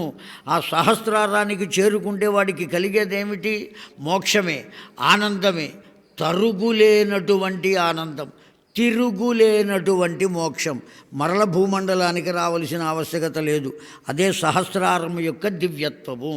కనుక సహస్రారానికి చేరుకోవటం అనేది క్రింది నుంచి పైకి వెళ్ళుట, దిగజారటం అనేది కుండలిని శక్తి మళ్ళీ ఇక్కడికి రావటం. యోగ సాధన చేసేటువంటి వాడి వద్ద ఆ కుండలిని శక్తి మరల తిరిగి క్రిందికి వచ్చే అవకాశం లేదు. వాడు యోగ సాధన ప్రారంభించాడా, ఓ చక్రం దగ్గరికి వెళ్ళిపోతే సాధన ఆపేస్తే అక్కడే ఉంటుంది ఆ కుండలిని. దాన్ని యోగ భ్రష్టత్వము అంటాం. అక్కడ ఆగిపోయాడు గనక. పరిపూర్ణంగా సహస్రారానికి వెళితే సాధించాడు, సాధకుడు అని అంటాం. అలా సాధించినటువంటి దివ్యత్వము ఏది ఎక్కడ ఉన్నది అంటే కేవల రాధాదేవి తత్వములో ఉన్నది. ఆ ఆధార చక్రము దగ్గర నుంచి ఊర్ధ్వముఖంగా బిసతంతు తనీయసి, తామర తూడు విరిచి అలా లాగితే దారము ఎంత సన్నగా వస్తుందో అంత సన్నగా ఉండే మార్గము కలిగినటువంటి మార్గం అది సుషుమ్న అనబడేటువంటి నాడి అండి. ప్రక్కన ఇడా పింగళ అనేటువంటి నాడులు మార్గం చూపిస్తూ ఉంటాయి. ఆ ఉన్నటువంటి ఆ కుండలిని అనబడేటువంటి శక్తికి, ఆ కుండలిని అక్కడికి చేరుతప్పుడు జాగ్రత్తమవుతుంది. ఎప్పుడైతే జాగ్రత్తమయ్యిందో వాడికి కలిగేటువంటి ఆనందమే అమృతము అని అంటున్నాం. ఆ అమృతం సేవించిన తర్వాత మళ్ళీ మళ్ళీ పుట్టడం అనేది ఉంటుందా? వెళ్ళిపోవడం అనేది ఉంటుందా? దాని పేరే అమృతము కదా. మరణమును చెందించకుండా ఉండేది ఏదో అది అమృతం. దేవతలు తాగారు, లేకపోతే ఇదిగో ఇట్టా ఉంటుంది అని చెప్పడానికి ఏమీ అవకాశం లేదండి. అమృతము అంటే మృతము కానిది అమృతము. దాన్ని సేవించాలి. ఆ విధమైనటువంటి తత్వాన్ని మనం పొందగలిగి ఉండాలి. ఆ తత్వమే రాధాదేవి స్వరూపము. మొట్టమొదటిది మనకు కలిగిన దుఃఖములనన్నిటిని తొలగించేటువంటి స్వరూపం అమ్మవారిది దుర్గా. దుర్గే స్మృత హరసి భీతిమశేష జంతు స్వస్థై స్మృత మతిమతీవ శుభం దదాసి. అంతేనా? ఇంకా ఏం చేస్తుందయ్యా తల్లి? దారిద్ర్య దుఃఖ భయహారిణి కాత్వదన్య సర్వోపకారకరణాయ సదా ఆర్ద్రచిత్త. ఎప్పుడు చూసినా ఆ తల్లికి ప్రశాంతత తప్ప ఆగ్రహం కానీ ఆవేశం కానీ ఏమీ లేవటండి. సదా ఆర్ద్రచిత్త, తడిసిపోయి ఉంటుందటండి ఆ హృదయం మొత్తం. ఎప్పుడు తడిసిపోయి ఉంటుందయ్యా? సదా అని చెప్పారు, నిరంతరము అని చెప్పారు. కనుక మొట్టమొదటి అవతారం ఆ దుర్గే దుర్గతి నాశని. రెండవ అవతారం నిరంతరము ప్రేమ ఒలకబోసేటువంటి దివ్యమంగళ రూపం, తేనె అనబడేటువంటి ప్రేమను ఒలకబోసేటువంటి దివ్యమంగళ రూపం ఆ రాధాదేవి. ఆ తరువాత ఎవరయ్యా? అందరికీ అవసరమైనటువంటిదండి. మనం అందరం ఏం కోరుకుంటాం? శుక్రవారం వచ్చిందంటే చాలు ఆ దేవుడు గూటి దగ్గర కూర్చుని వరలక్ష్మి మాయమ్మ, వెంటనే ఏమంటాం? సిరులీయవమ్మ. సంపదలు కావాలి, ఇంకా ఏమక్కర్లా మనకు. ఆ సంపదలు డబ్బు డబ్బు డబ్బు రాత్రి తెల్లారే లోపల నేను కోటీశ్వరుని అయిపోవాలి. అయితే ఒక్కటి మనం ఆలోచించాలి, ఏది నిజమైన సంపద? జ్ఞాన సంపదయే సంపద అండి. ఈ నోట్ల కట్టలు కావచ్చు, చిల్లర పైసలు కావచ్చు, ఇంకో సంపదలు ఇవన్నీ నశించేవే తప్ప వచ్చేవి కాదండి, ఏవి ఉండేవి కావు. ఒక్కొక్కటి నశించే వాటికి కూడా గొప్పతనం ఆపాదింపబడవచ్చు, ఒక్కొక్కటి పడకపోవచ్చు, చూస్తూ ఉండగానే పాడైపోవచ్చు. ఏం చెప్పగలుగుతాం? ఒక్కొక్క దానికి పనికిరానిది కూడా గొప్ప స్థితిని పొందుతుంది. ఎటువంటిదైనా కనపడకుండా పోతుంది ఒకప్పుడు, ఎంత గొప్పదైనా. ఎవరికి ఏ విధమైనటువంటి స్థితిని ఆ భగవతి కల్పించిందో మనం ఏం చెప్పగలుగుతాం? ఓ స్వామివారు ఓ చెట్టు కింద వెళ్ళి నుంచున్నారు, అలసట కలిగి. చాలా చక్కని నీడనిచ్చింది. ఆ చెట్టుకు పూసినటువంటి పువ్వుల ద్వారా చక్కని సుగంధాన్ని ఇచ్చింది ఆ వృక్షం. ఎంతో ఆనందపడ్డారు స్వామివారు. వెడుతూ ఆ చెట్టుని అడిగారు, నీకేం కావాలి అని అడిగారు. అడిగితే ఆ చెట్టు చెప్పిందట, నేను రాజ్య పరిపాలన చెయ్యాలి అన్నదిట. చక్రవర్తిని కావాలి అంటే వెంటనే స్వామివారు తథాస్తు అన్నారు. వెంటనే నాబోటి శిష్యులు చాలామంది ఉన్నారు ఆ స్వామివారి దగ్గర. స్వామి, చెట్టు చక్రవర్తి అవ్వటం ఏమిటి, మీరు తథాస్తు అంటం ఏమిటి, ఆ చెట్టు అడగటం ఏమిటి అంటే, అది ఎందుకు అడిగిందో, నా నోటి వెంట తథాస్తు అని అమ్మ ఎందుకు చెప్పించిందో, అలా ఏం జరుగుతుందో మనం చూస్తూ ఉండవలసిందే అన్నారు. అక్కడి నుంచి కదిలారు. చల్లబడింది, ఇక బయలుదేరారండి. కొద్ది రోజుల తర్వాత పెద్ద తుఫాను వచ్చిందట. ఆ తుఫానుకి అక్కడ ఉన్న చెట్లన్నీ పడిపోయినాయి. ఆ తుఫాను కాస్త వెలిసిన తర్వాత అరణ్యానికి చెక్క పని చేసేవాడు వచ్చాడు. ఏ చెట్లు పడిపోయినాయో అవి ఇంటికి తీసుకువెళ్ళి వాటితో కావలసిన వస్తువులు చేసుకుని అమ్ముకోవచ్చు కదా అని. అలా వచ్చినటువంటి వాడు ఈ వృక్షాన్ని కూడా తీసుకువెళ్ళాడు. అనేకమైన వస్తువులు తయారు చేశాడు, అమ్ముకుంటున్నాడు. కొద్దిగా చెక్క మిగిలితే 2 పాదుకలు తయారు చేశాడు దాంతో. ఆ పాదుకలే భరతుడు తీసుకొచ్చి రామునకు ఇచ్చాడు. రాముడు అవి ధరించి ఇస్తే సింహాసనం మీద పాదుకలను పెట్టి పరిపాలింపజేశారు. ఇప్పుడు ఆ సాధుమూర్తి చెప్పిన కోరిక తీరిందా, తీరలేదా? ఎవరికి ఎప్పుడు ఏ పరిస్థితిని ఎలా కల్పిస్తుందో ఆ అమ్మ యొక్క దయ అంతే. అందుకనే అమ్మ దయ ఉంటే అన్నీ ఉన్నట్టే. ఇది ఉన్నది అది లేదు అనేటువంటిది లేదండి. ఎంత దివ్యమైనటువంటి స్థితి. కనుక మూడవ తల్లి ఎవరయ్యా అంటే లక్ష్మి. ఆ తల్లి తలుచుకుంటే సకల సంపదలు తెల్లవారేటప్పటికీ వస్తాయండి. ఇక 4వది ఈ లక్ష్మి అనేటువంటి సంపద ఉన్నదే. ఎన్ని సంపద, అనేకమైన సంపదలు. సంతాన సంపద అంతేనా అండి, సౌందర్య సంపద, విద్యా సంపద, గృహ సంపద, ఆరోగ్య సంపద, ఇవన్నీ సంపదలే. అవన్నీ పొందుతాం మనం ఆ తల్లి దయ ఉన్నట్లయితే. దుర్గా భయం లేకుండా పోతుంది. రాధ నిండైనటువంటి ప్రేమను పొందుతాం. అంతేకాదు సర్వ సంపదలను పొందేది 3వదైనటువంటి అమ్మవారి అవతారం లక్ష్మి. ఇక 4వ అవతారం సరస్వతి, జ్ఞానస్వరూపం, సర్వసారస్వత రూపం అండి. ఎంత ధనవంతుడైనప్పటికీ కూడా ఇసుమంత విద్య లేకపోతే అతడు ఎందుకు కొరగాడండి. విద్వాన్ సర్వత్ర పూజ్యతే. ఎంతో కొంతైనా వాడు తెలుసుకుని ఉండాలి, జ్ఞానం పొంది ఉండాలి. సర్వసారస్వత రూపమే. ఎంత ఉన్నది సారస్వతం లోకంలో. మనం మొన్న చెప్పుకున్నాం, శ్రీమద్వద్దాడ ఆదిభట్ట నారాయణదాస వర్యులు హరికథా పితామహుడు అని పేరు. ఆయన 8 భాషలలో నిష్ణాతమైన పాండిత్యం కలిగిన వాడండి. ఊరికే తెలియటం కాదు, తెలియటం అంటే మనకు కూడా తెలుసు. అక్కడ కాశీ వెళ్ళినప్పుడల్లా నేను కూడా హిందీ మాట్లాడుతూ ఉంటా. వచ్చి దాని హిందీ వాళ్ళు వింటూ కూడా ఏదో లోపల నవ్వుకుంటూ ఉంటారు. వీడికి రాదు అన్న సంగతి నా మాటల వల్ల వాళ్ళకి తెలిసిపోతుంది. అర్థమైందా అండి? అందుకని మనం మాట్లాడే తీరు వేరు, భాష వచ్చిన వాడు మాట్లాడేది వేరు. కానీ నారాయణదాసు గారికి ఎంత గొప్ప పండితుడంటే, బొబ్బిల్ రాజా వారికి నారాయణదాసు గారి మీద కోపం. కారణం ఏమంటే, విజయనగరం రాజావారి దగ్గర ఆస్థాన పండితుడు ఆయన. విజయనగరం రాజులకు బొబ్బిలి రాజులకు శత్రుత్వం. ఆ కారణం చేత బొబ్బిలి రాజు గారు ఒకానొక సందర్భంలో గుర్రం మీద వెడుతూ నది ఒడ్డున కూర్చుని, ఆ గోదావరి ఒడ్డున కూర్చుని ధ్యానం చేస్తున్నటువంటి ఆ నారాయణదాసు గారి తలకు తగిలేటట్టుగా తన కాలు పెట్టాట ఆ బొబ్బిలి రాజు గారు.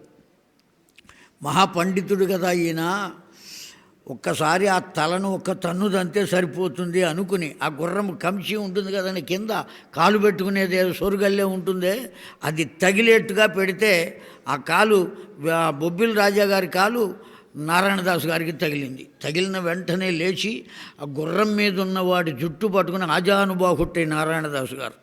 పైగా రోజు నూనె రాసి సాము గరిడీలు చేసేవాడు. జుట్టు పట్టుకుని కిందికి లాగి దేహశుద్ధి చేశాడు. ఎవరికి? ఆ బొబ్బిలి రాజుగారికి. దేహశుద్ధి చేస్తే కనపడకుండా ఉత్తరీయాన్ని కప్పుకుని మళ్ళీ గుర్రం ఎక్కి వెళ్ళిపోయాడు. ఇప్పుడు ఎట్లా అవమానం చేయాలి నారాయణదాసు గారిని? ఆయన హరికథ పెట్టాడు బొబ్బిల్లో. పెట్టి మొత్తం బ్రిటిష్ వాళ్ళని పిలిచాడు. ఆ బ్రిటిష్ వాళ్ళని పిలిస్తే ఈయన సంస్కృతంలో తెలుగులో చెబుతాడు, వాళ్ళకెవ్వరికీ అర్థం కాదు, లేచి వెళ్ళిపోతారు, ఆ మాత్రం అవమానం చాలు ఈ పండితుడికి అనుకున్నాడు బొబ్బిలి రాజా. వాళ్ళు అవమానం చేయడం కూడా అంత క్లాసుగా చేసేవాళ్ళు. నారాయణదాసు గారిని పిలిచాడు, వేదికను ఎక్కించారు, మొత్తం బ్రిటిష్ వాళ్ళు వచ్చి కూర్చున్నారు అక్కడ. కూర్చుంటే ప్రార్థన దగ్గర నుంచి చిట్ట చివరి కీర్తన వరకు ఆంగ్లంలోనే చెప్పాడు కథ మొత్తం. ఆయన ఇంగ్లీష్లో చెబితే ఆ దొరలందరూ ఆడవాళ్ళు కూడా వచ్చేట, వాళ్ళు నిలువు దోపిడి, ఒంటినున్న ఆభరణాలన్నీ ఆయనకి ఇచ్చేటండి నారాయణదాసు గారికి. ఆ ఆభరణాలన్నీ ఆ ఊళ్ళోనే చివర బిచ్చగాళ్ళుంటే వాళ్లకు పంచిపెట్టి ఇంటికి వెళ్ళాడు నారాయణదాసు గారు. అది ఆయన గొప్పతనం. అంత గొప్ప పండితుడు, 8 భాషల్లో పండితుడైతే అటువంటి మహానుభావుడు ఓ గొప్ప మాట చెప్పాడండి. నేను సాహితీ సముద్రంలో స్నానం చేద్దామని వెళ్ళాను. నారాయణదాసు గారు అన్న మాట ఇది. నా ఎరుక అని ఓ పుస్తకం ఉంది ఆయన రాసింది. దాంట్లో చెప్పబడిన మాట, సాహితీ సముద్రంలో స్నానం చెయ్యాలని వెళ్ళాను. కానీ ఆ సముద్రంలో ఉన్న ఆటుపోట్లు చూసి భయపడి అవి తగ్గిన తరువాత స్నానం చేద్దాం కదా అని ఒడ్డునే నిలబడ్డాను. ఇప్పటి వరకు చెయ్యలేకపోయాను. ఒక్క తుపర మాత్రం నా మీద పడింది అన్నాడండి. ఆ సాహితీ సముద్రం నుంచి ఒక్క తుపర వచ్చి ఆయన మీద పడితే, అంత గొప్పవాడైతే ఇక మనబోటి వాళ్ళ మీద ఆ సముద్రం మీద నుంచి గాలి కూడా వచ్చి ఉండదు. సాహితీ సముద్రము ఇదే సారస్వతము యొక్క స్వరూపము. ఎన్ని గ్రంథాలు ఉన్నాయి, ఎంత సారస్వతం ఉన్నది, ఎన్ని విశేషాలు ఉన్నాయండి. మా దర్శనం శర్మ గారు కూడా ఎవడు కనబడితే ఆ అవధానం చేసేవాడు వాడినల్లా పిలిచి చేయిస్తూ ఉంటాడు. ఆయన అవధాని కనపడ్డా వాడి పంట పండిందన్నమాట. శతావధానం, అష్టావధానం, ఎంతమంది గురువుల పల్లకి మోసాడండి ఆయన మహానుభావుడు. ఆ భీమసేనుడు గద భుజాన పెట్టుకుని కండెలు కట్టినట్టుగా సంవత్సరానికి ఒక గురువుని తీసుకొచ్చి పల్లకీలో మోయించి ఎంత సేవ చేస్తున్నారో. చాలా గొప్ప గొప్ప విశేషం అది. మహానుభావులు ఆనాడు ఎవరు చేశారండి? శ్రీకృష్ణదేవరాయలు కేలు అందించి డిగ్గి ఆ గజమును ఎక్కించుకొని దంతావళంబును ఆ ఏనుగు మీద ఎక్కించుకున్నట్ట అలసాని పెద్దన గారిని. ఎంత దివ్యంగా కూర్చోబెట్టుకున్నాడు. రాజరాజ నరేంద్రుని దగ్గర ఆస్థాన కవిగా ఉన్నాడు. కవులంతా నాడు అట్లా పోషింపబడ్డారండి. కనుక ఎంత సాహిత్యం ఉన్నది, ఎంత సారస్వతం ఉన్నది. ఈ సర్వ వేదాంత శాస్త్ర ధర్మ చర్చకు సంబంధించినటువంటివి ఏవైతే ఉన్నాయో వీటన్నిటికీ సంబంధించిన సారస్వత స్వరూపము ఎవరయ్యా అంటే సాక్షాత్తు అమ్మవారే, సరస్వతి. ఆ అమ్మవారేనయ్యా. ఇక చిట్ట చివరిది ఎవరయ్యా? నలుగురిని గురించి చెప్పుకున్నాం కదా, గణేశ జనని దుర్గా, రాధా, లక్ష్మి, సరస్వతి. ఇక ఎవరయ్యా? 5వ అవతారము అమ్మవారిది సావిత్రి అన్నారండి. సావిత్రి అనే పేరు ఎందుకు వచ్చింది అంటే సవితృదేవత యొక్క శక్తి సావిత్రి. సవితృదేవత ఎవరు అంటే సాక్షాత్తు సూర్యభగవానుడు. ఆ సూర్యభగవానుని యొక్క శక్తినే మనం స్త్రీ రూపంగా, శక్తి ఎప్పుడూ స్త్రీలింగంలోనే ఉంటుంది కనుక ఆ సూర్యభగవానుని యొక్క దివ్యమైనటువంటి శక్తిని మనం ఏమని పిలిచాం? సావిత్రి అని పిలిచాం. ఆ సావిత్రియే గాయత్రీ మాత. ఆ గాయత్రీ మాతయే లోకంలో ప్రాణంతో ఉన్నటువంటి ప్రతి ప్రాణికి కూడా సంరక్షణ ఎవరు అంటే గాయత్రీ మాత. ఒక్క మనిషికే కాదు, ఒక్క బ్రాహ్మణునికే కాదు. ఈ బ్రాహ్మణుడు చేసినటువంటి సంధ్యావందనం వల్ల చిట్ట చివరికి ఏతత్ఫలం తత్సద్బ్రహ్మార్పణమస్తు అని ఎప్పుడైతే ఆ ఫలితాన్ని వదిలిపెడతాడో అతడు చేసిన గాయత్రీ మంత్ర జపము యొక్క బలము భూమి మీద ఉన్న చిన్న చిన్న కీటకముల వద్ద నుంచి బ్రహ్మ పదార్థం వరకు మొత్తం అందరికీ అంది తీరుతుందండి, సమంగా అందుతుంది. ఆ కారణం చేతనే మనం అందరం మన ఆయుర్దాయాన్ని పరిపూర్ణం చేసుకోగలుగుతున్నాం. ఆ భగవంతుడు ఎంతవరకు ఆయుర్దాయం ఇచ్చాడో అంతటినీ పరిపూర్ణంగా పొందగలుగుతున్నాం. మధ్య మధ్యలో అనారోగ్యాలు ఎందుకు వస్తున్నాయ్యా అంటే నువ్వు చేసిన కర్మను అనుసరించే వస్తున్నాయి. ఈ జన్మలో చేసిన కర్మ కావచ్చు, గడచిన జన్మలలో చేసిన కర్మ కావచ్చు. అత్యుత్కటై పాపపుణ్యై ఇహ ఇవ ఫలమశ్నుతే. గొప్పగా చేసినటువంటి పాపం కానీ పుణ్యం కానీ ఎక్కడ అనుభవిస్తామండి? ఇక్కడే అనుభవిస్తాం. త్రిభిర్వర్షై త్రిభిర్మాసై త్రిభిర్దినై అని చెప్పారు. 3 సంవత్సరాల్లో అనుభవిస్తావు, లేదా 3 నెలల్లో అనుభవిస్తావు, లేదా 3 రోజులలోనే అనుభవిస్తావు. ఇప్పటికిప్పుడే మనం చేసినటువంటి ఆ కర్మ యొక్క ఫలితం ఆ విధంగా మనకు అందుతుంది అని వేదం చెప్పిన మాట, పెద్దలు చెప్పినటువంటి మాట, శాస్త్రం చెప్పిన మాట. కనుక ప్రకృతిర్లక్షణం వత్సకోవా వక్తుం క్షమో భవతు కించిత్ తథాపి వక్ష్యామి యశ్రుతం ధర్మవక్త్రత. ఇప్పుడు ఈ 5 పదార్థములు ఏవైతే ఉన్నాయో, ఓ దివ్యమైనటువంటి శక్తి అయిన దుర్గా, ప్రేమస్వరూపమైనటువంటి రాధ, సంపద స్వరూపమైనటువంటి లక్ష్మి, వాంగ్మయ స్వరూపమైనటువంటి సరస్వతి, ప్రాణరక్షణ యోగమైనటువంటి గాయత్రి, సూర్యభగవానుని యొక్క శక్తి. ఈ 5 కూడా ప్రకృతే లక్షణం వత్సకోవా వక్తుం క్షమో భవేత్. ఈ ప్రకృతిలో ఉన్న వాటినన్నిటినీ కూడా తమ తమ శక్తి వల్ల కాపాడేటువంటి అమ్మవారి అవతారములు అని చెప్పారండి.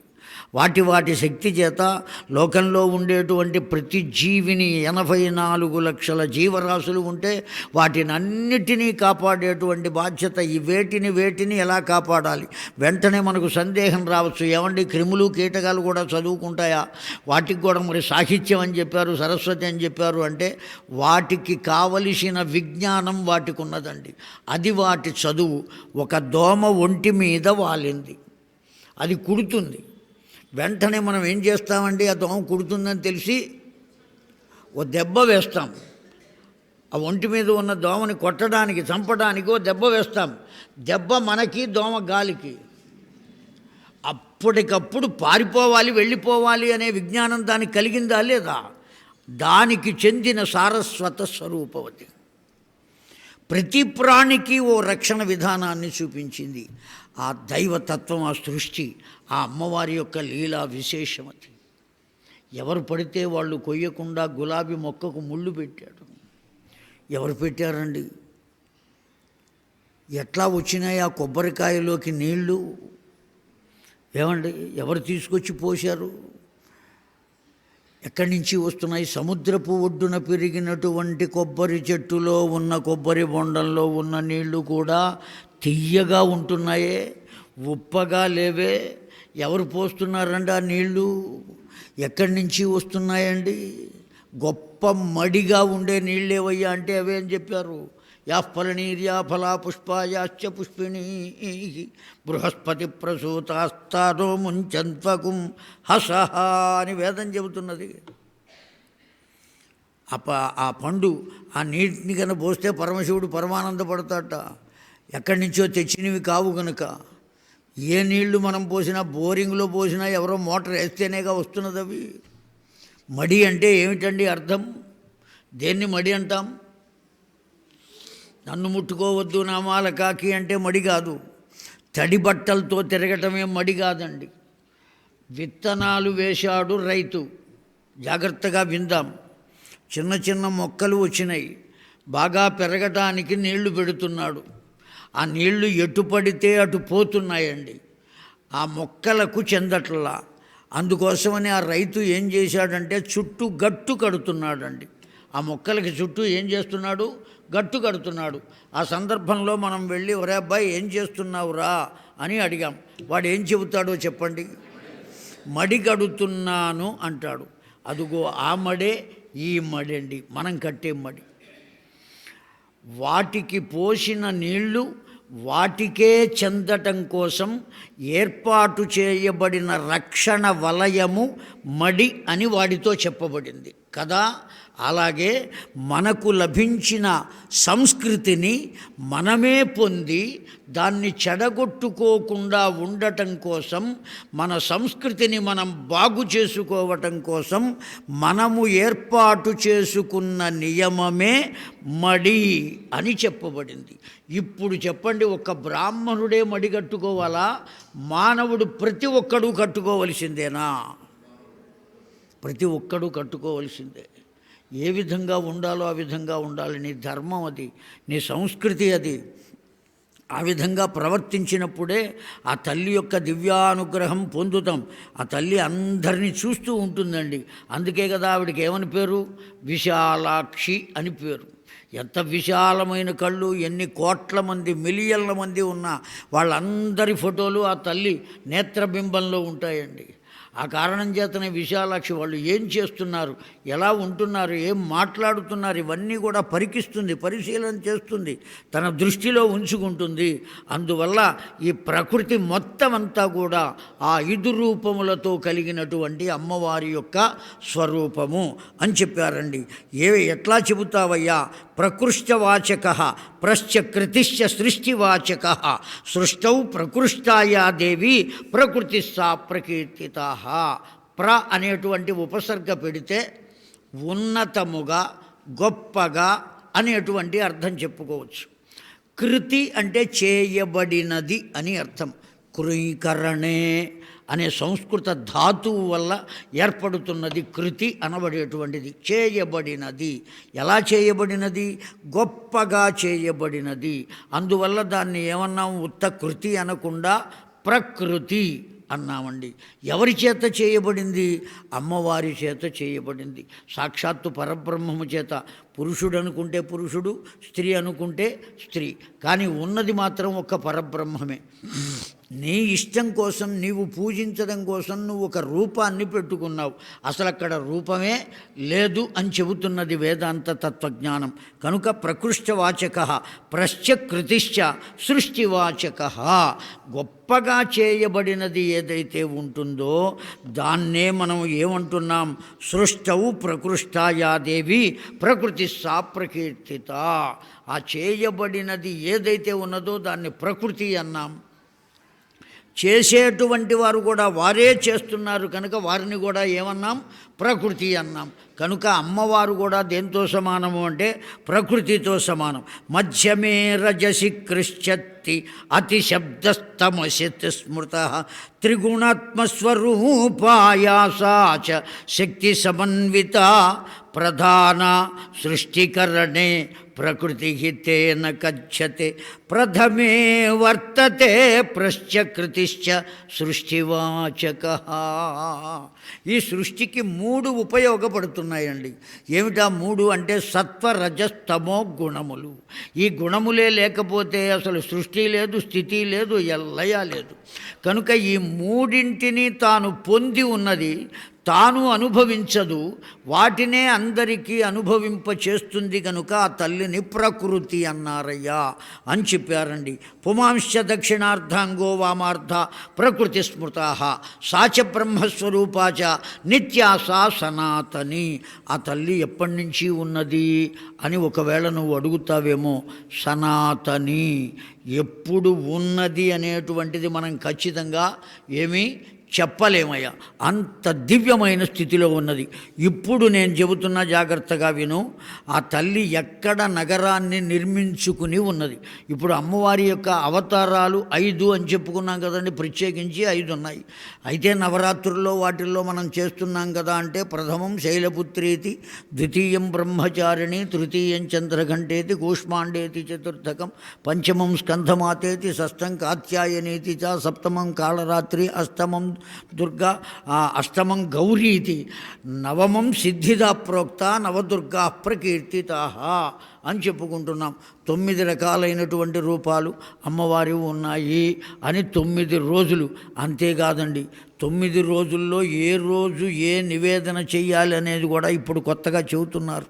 అమ్మవారికి ఇదంటే ఇష్టం, అదంటే ఇష్టం, గారెలంటే బాగా ఇష్టం, వాడికి ఇష్టం, ఆ ఇంటో వాడికి. అంతే తప్ప అమ్మవారికి ఇది ఇష్టము అది అయిష్టము అనేటువంటిది లేదు. అన్నీ ఇష్టమైనటువంటివి.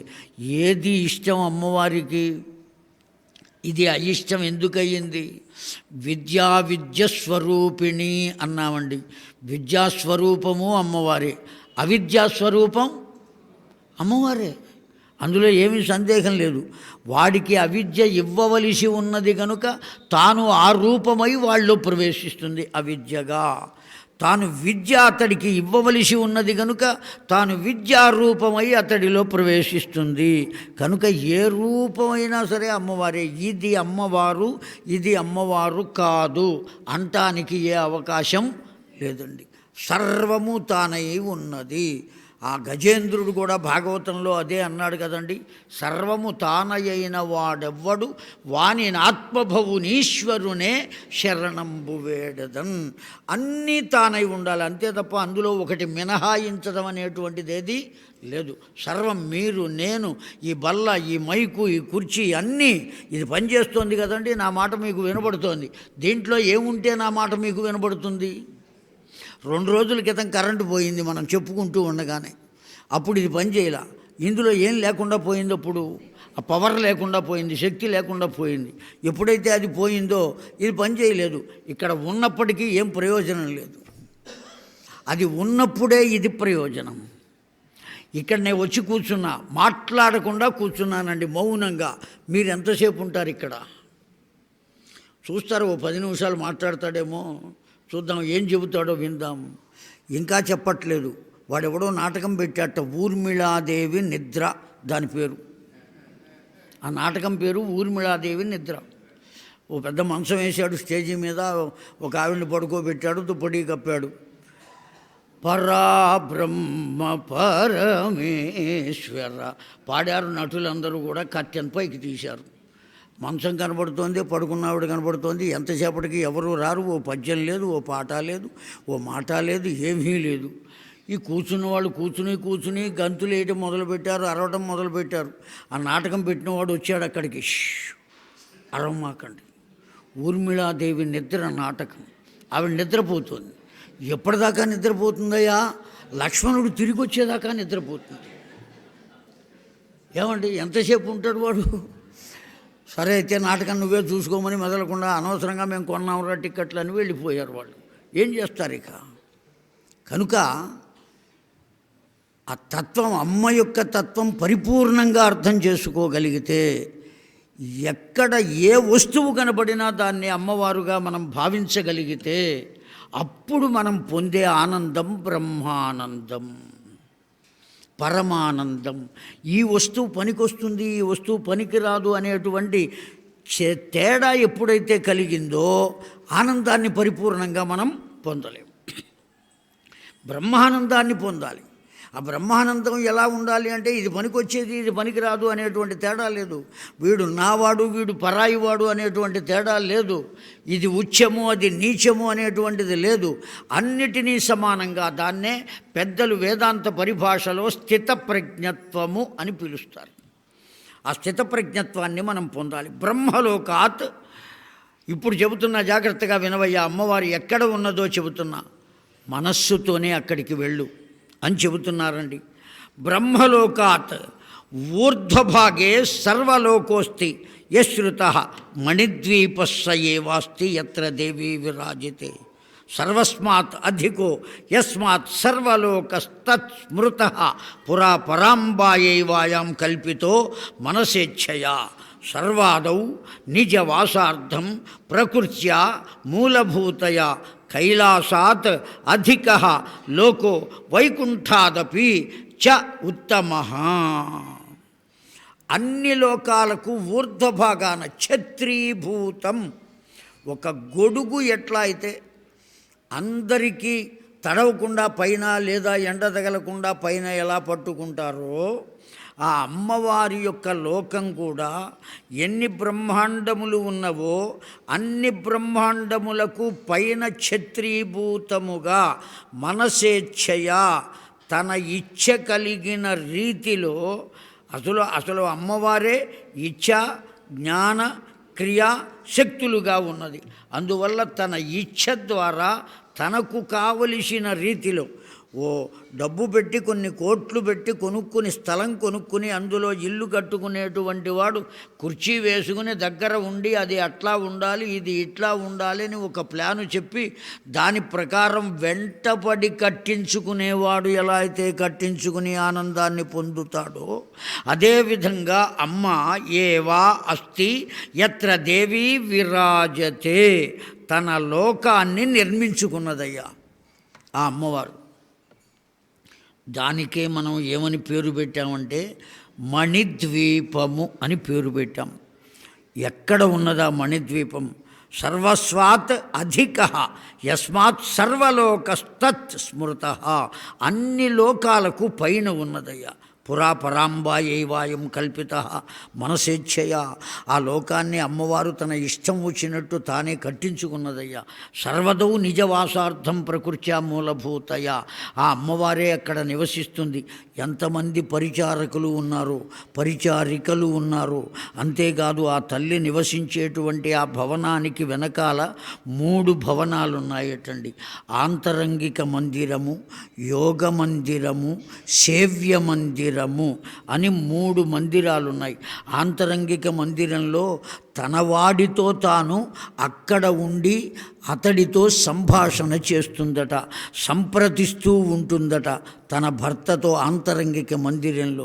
యోగ మందిరంలో పుణ్యములు చేసి సర్వమైనటువంటి భక్తి చేత ఆ అమ్మవారిని కీర్తించినటువంటి పెద్దలు, ఋషులు, మునులు, భక్తులు ఎవరెవరైతే ఉంటారో వాళ్ళందరూ ఎక్కడికి రాబడతారు అంటే ఆ యోగ మందిరంలో కూర్చోబెట్టబడతారట.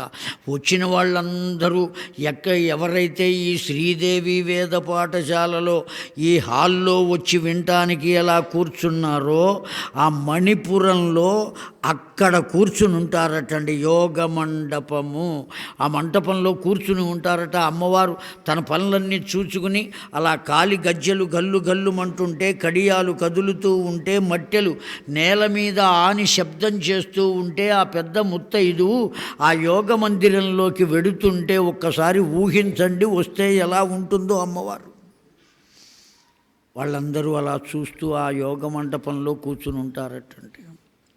సేవ్య మండపం, తన సేవకులందరూ ఉండటం కోసం ఒక మండపం ఉన్నదటండి. వాళ్ళందరూ వచ్చి అమ్మవారితో మాట్లాడతారట. లోకాల్లో ఎక్కడెక్కడ ఏవేవి జరుగుతున్నాయో, ఎవరెవరు ఎలా ప్రవర్తిస్తున్నారో ఈ విషయాలన్నీ కూడా అమ్మవారికి వార్తలు చేరవేస్తారటండి వాళ్ళు. అనేక మంది వార్తాహరులు ఉన్నారు. ఇక్కడ విచిత్రం ఏమంటే అందరూ స్త్రీలే. పురుషుడు అనబడేవాడు ఎవ్వడు కనపడ్డక్కడ. మొత్తం అందరూ స్త్రీలేటండి. అదేమిటండి అమ్మవారికి అంత శత్రుత్వమా పురుషుడు అంటే, అదేదో ప్రమీలార్జనీయంలాగా స్త్రీలే ఉంటారా అక్కడ, పురుషులు ఉండకూడదా అనే సందేహం మనకు రావచ్చు. అక్కడ ఉన్న విచిత్రం మనం మొదటి రోజున చెప్పుకున్నాం, రెండో రోజున మూడో రోజున అక్కడికి వెళ్ళిన ప్రతివారు ఏమైపోతారు అంటే అమ్మవారే అయిపోతారు. కనుక దాన్ని ఏమంటున్నాం, సారూప్యముక్తి అని అంటున్నాం. సాలోక్యము, సామీప్యము, సారూప్యము. ఆ అమ్మవారి రూపాన్ని పొందడమే. బ్రహ్మ విష్ణు మహేశ్వరులు కూడా అక్కడికి వెళ్ళి ఏమైపోయారు, ఆ రూపాన్నే పొందేశారు. మనం కూడా వెళ్ళే అదృష్టం ఉంటే ఏమైపోతాం, అక్కడికి వెళితే అమ్మవారిలాగానే మారిపోతాం. అటువంటి స్థితిని కల్పిస్తుంది మనకు ఆ తల్లి. అంతకన్నా కావలసింది ఇంకేమైనా ఉన్నదా? ఆ లోపల ఆ సారూప్యం తరువాత మిగిలిందేదయ్యా అంటే సాయుజ్యము, ఇంకా లీనమైపోవడం తప్ప ఇంకొకటి లేదు. మనం ఏ మెట్టు మీద ఉంటాం ఆ రూపాన్ని పొందితే అంటే, ఆ పైకి వెళ్ళడానికి కింద ఉన్న మెట్టునే పొందాం. మనం అడుగు నుంచి నడుచుకుంటూ ఆ మెట్లన్నీ ఎక్కాం, ఇంకా ఒక్కటే ఉన్నది సోపానం. అది ఎక్కామా ఏమైపోతాం, సాయుజ్యాన్ని పొందుతాం, ఆ లీనమైపోతామండి. అటువంటి దివ్యమైన స్థితిలో కైలాసాత్ అధిక లోకో వైకుంఠాదపి చోత్తమ గోలోకాదపి సర్వస్మాత్ సర్వలోకో అధిక స్మృత. అన్ని లోకాలకు పైన ఉన్నదండి. వైకుంఠానికి కానీ, కైలాసానికి కానీ, సత్యలోకానికి కానీ. అన్నిటికన్నా కింద ఉన్నది సత్యలోకమే. భూలోకం నుంచి పైకి వెడితే అతల వితల సుతల రసాతల మహాతల తలాతల పాతాళ లోకాలు కింద ఉన్నాయి. 7 లోకాలు. భూలోక, భువర్లోక, సువర్లోక, మహర్లోక, జనులోక, తపోలోకాలు. తరువాత ఉన్నదేది, సత్యలోకం. ఆ సత్యలోకానికి పైన ఉన్నది వైకుంఠం. వైకుంఠానికి పైన ఉన్నది కైలాసం. కైలాసానికి పైన ఉన్నది నక్షత్రమండలం. నక్షత్రమండలానికి పైన ఉన్నది చంద్రమండలం. చంద్రమండలానికి పైన ఉన్నది సూర్యమండలం. సూర్యమండలానికి పైన ఉన్నది తురీయ మండలం. తురీయ మండలానికి పైన ఉన్నది తపోమండలం. తపోమండలానికి పైన ఉన్నటువంటిది గోలోకం. గోలోకానికి పైన ప్రక్కగా ఉన్నటువంటిది ధ్రువమండలం. ఇన్ని మండలాలు ఉన్నాయి పైన. ఇన్ని లోకాలకు కూడా ఆ పైన ఏర్పాటు చేసుకున్నది అమ్మవారు. ఏ లోకాన్ని, మణిపురము. ఆ గోలోకానికి కూడా పైన ఉంటుందటండి మణిపురం. అంతది కర్మని సర్వదా ప్రాప్తే స్వయంకర్త దుర్లభస్తు. అక్కడికి ఎవరు వెళ్ళగలరు అంటే దుర్లభమైనటువంటి విషయం. ఎంతో తపస్సు చేస్తే కానీ ఆ మణిపురానికి చేరుకునేటువంటి ఉండదు. ఛత్రీభూతం త్రిజగత భవసంతాపనాశకం. అక్కడ కనీసం దాని దాకా వెళ్ళక్కర్లేదయ్యా. ఆ అమ్మవారి మణిపురాన్ని ఓ 10 సార్లు మణిపురం మణిపురం మణిపురం అని తలుచుకుంటే ఎక్కడికి వెళ్ళే స్థితి కలుగుతుందటండి. భవసంతాపనాశకం అని చెప్పారండి. ఆ మణిపుర స్మరణ. కాకపోతే ఇప్పుడు మణిపుర వర్ణన అని పుస్తకాలు దొరుకుతున్నాయి. దాంట్లో చివరిలో ఫలశ్రుతి ఏం రాసిందంటే, రోజుకు 11 సార్లు పారాయణ చేస్తే కొత్త ఇల్లు కట్టుకుంటారు అని ఉన్నదండి. పచ్చి అబద్ధం. అందులో ఏం సందేహం, ఏమనుకోమాకండి. కొత్త ఇల్లు కట్టుకోవడం కాదు. ఇక్కడ ఏమని చెబుతున్నదండి, భవసంతాపక నాశన కారకం. ఈ సంసారము అనేటువంటి దుఃఖాన్ని ఏం చేస్తుందటండి ఆ తల్లి తలుచుకుంటే, మణిపురం అని తలుచుకుంటే చాలు ఈ సంసార బాధ నుండి బయటపడేస్తుందటండి. తీసుకువెళ్ళి ఆ యోగ మండపంలో కూర్చోబెడుతుంది మనల్ని కూడా. అప్పుడు ఏ ఇల్లు కావాలండి మనకు? ఆ ఇల్లు ఉన్న దగ్గర నుంచి లేనిపోని బాధ. అసలు వెళ్ళి ఆ యోగ మండపంలో కూర్చుంటే ఏ బాధ లేదు మనకు. మళ్ళీ పుట్టాము అనేటువంటి బాధ కూడా లేదు కదా. పుట్టవలసిన ఆవశ్యకత లేదు. ఛాయాభూతం తదేవాస్తి బ్రహ్మాండానాంతు సత్తమః బహుయోజన విస్తీర్ణో గంభీరస్తావదేవహి. ఆ మణిద్వీపం ఎంత దూరంలో ఉన్నదో అక్కడికి వెళ్ళడానికి అనేక మంది తపస్సులు, యోగులు, భక్తులు కేవలం ఏ శాస్త్రం చదవకపోయినా భక్తి కలిగి ఉంటే చాలని చెప్పింది కదండి భాగవతం. ఏమని చెప్పిందండి? భక్త్యా భాగవతం జ్ఞేయం న ఉత్పత్త్యా న టీకయా. అస్సలు ఈ పదం ఇట్లా ఉత్పత్తి చెందింది, దీని భావం ఇది, ఇట్లా చెప్పుకోవాల్సిన పని లేదట. భగవత్తత్వం దగ్గరికి వస్తే ఏం కావాలటండి? కేవలం భక్తి భక్తి భక్తి తప్ప ఇంకొకటి లేదు. ఆ స్థితి ఉంటే చాలు.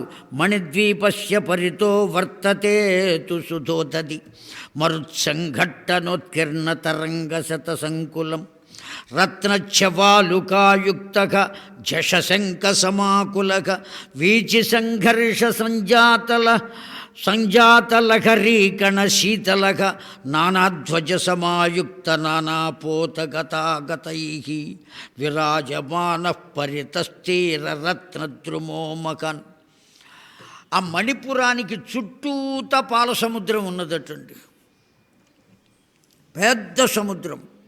ఇక్కడ కూడా మనకు సందేహం, పాల సముద్రం అంటున్నారు, ఆ పాలు అట్లాగే ఉంటే తోడుకుపోవా, పెరుగు కాదా? చాలా సందేహాలు వస్తాయండి. మనం మానవులం కదా. కాదండి, ఎంతకాలానికి అసలు ఉన్నదా అనే సందేహం కూడా వస్తుందండి. నూనె సముద్రం ఉన్నదని మొన్నటి దాకా మనకేమైనా తెలుసా అండి?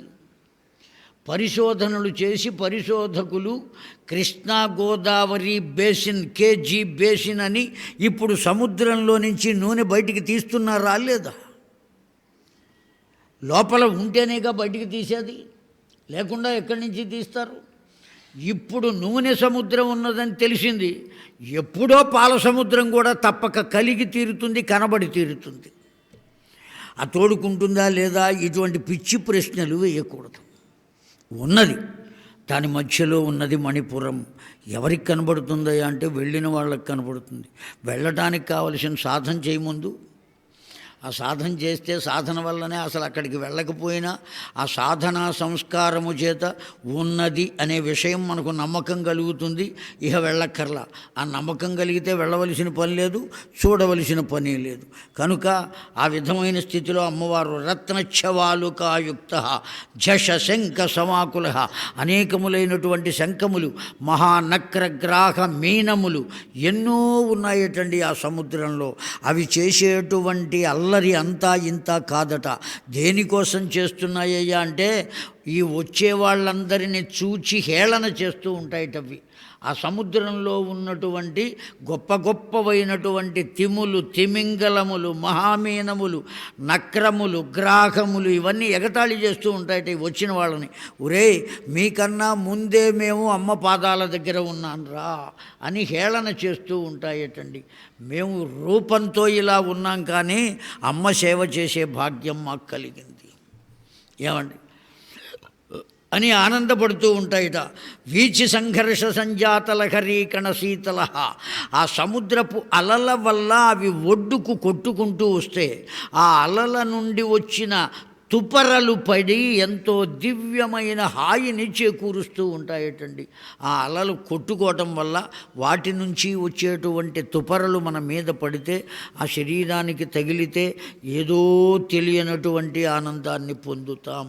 అలా అనేకములైన ఓడల మీద వచ్చేటువంటి వాళ్ళు ఉన్నారు, అశ్వముల మీద వచ్చేటువంటి వాళ్ళు ఉన్నారు అక్కడకు.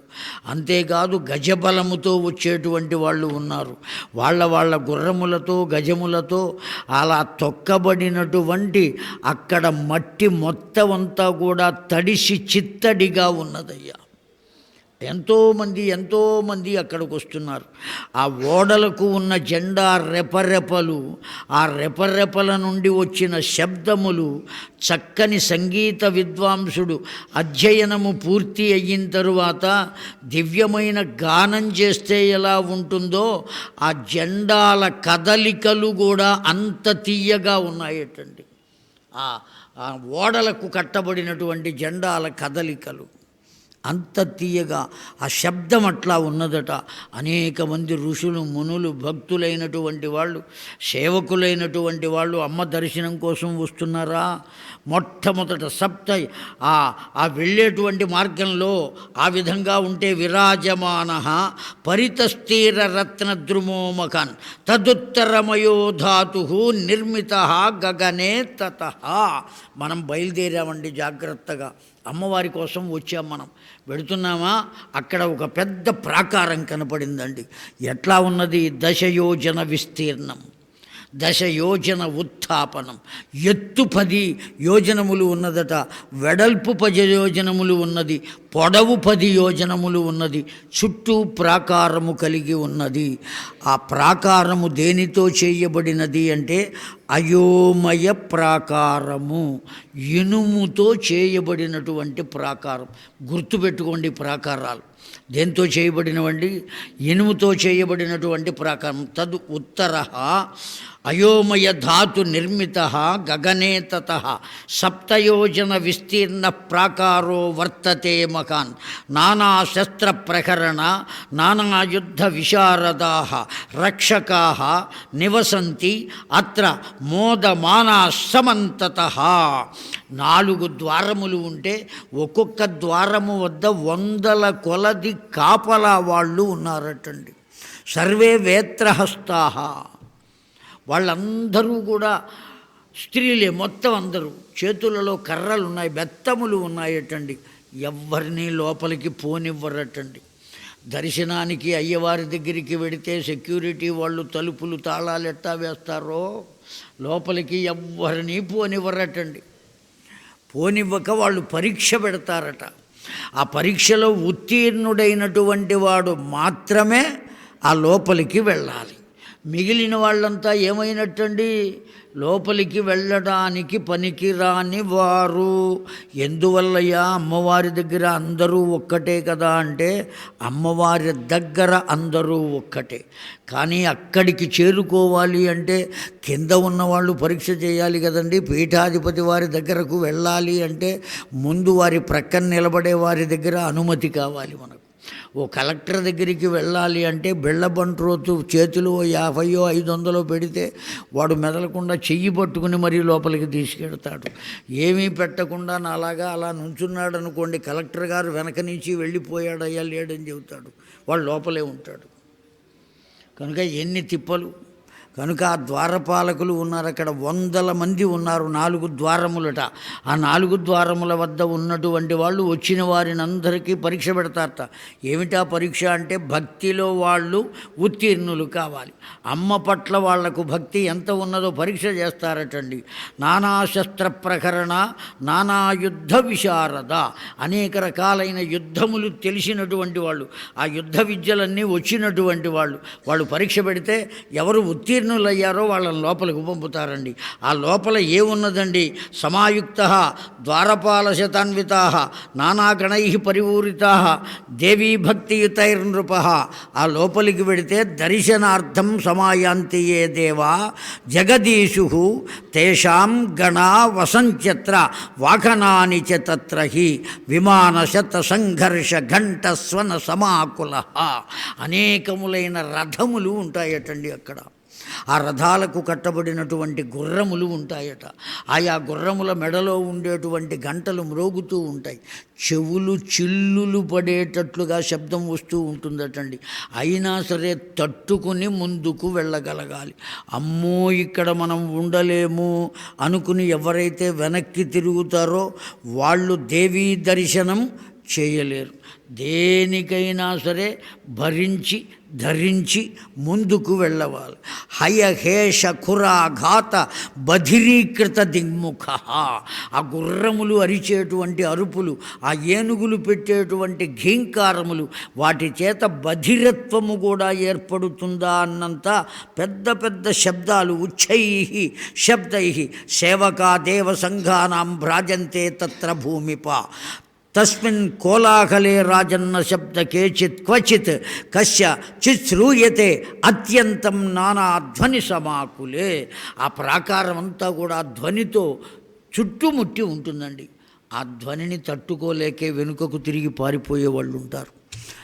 అయినా తట్టుకుని ముందుకు వెళ్ళగలిగితే దాని తరువాత ఓ ప్రాకారం ఉంటుందటండి. ఏమిటా ప్రాకారము? ఆ ధ్వని నుంచి తట్టుకుని జాగ్రత్తగా చెవులు మూసుకుని లోపలికి వెడితే కాంస్య ప్రాకారం వ్యవస్థిత. కంచుతో చేయబడిన ప్రాకారం ఉంటుందటండి. ఆ కంచుతో ఆ ప్రాకారం ఎలా ఉంటుంది?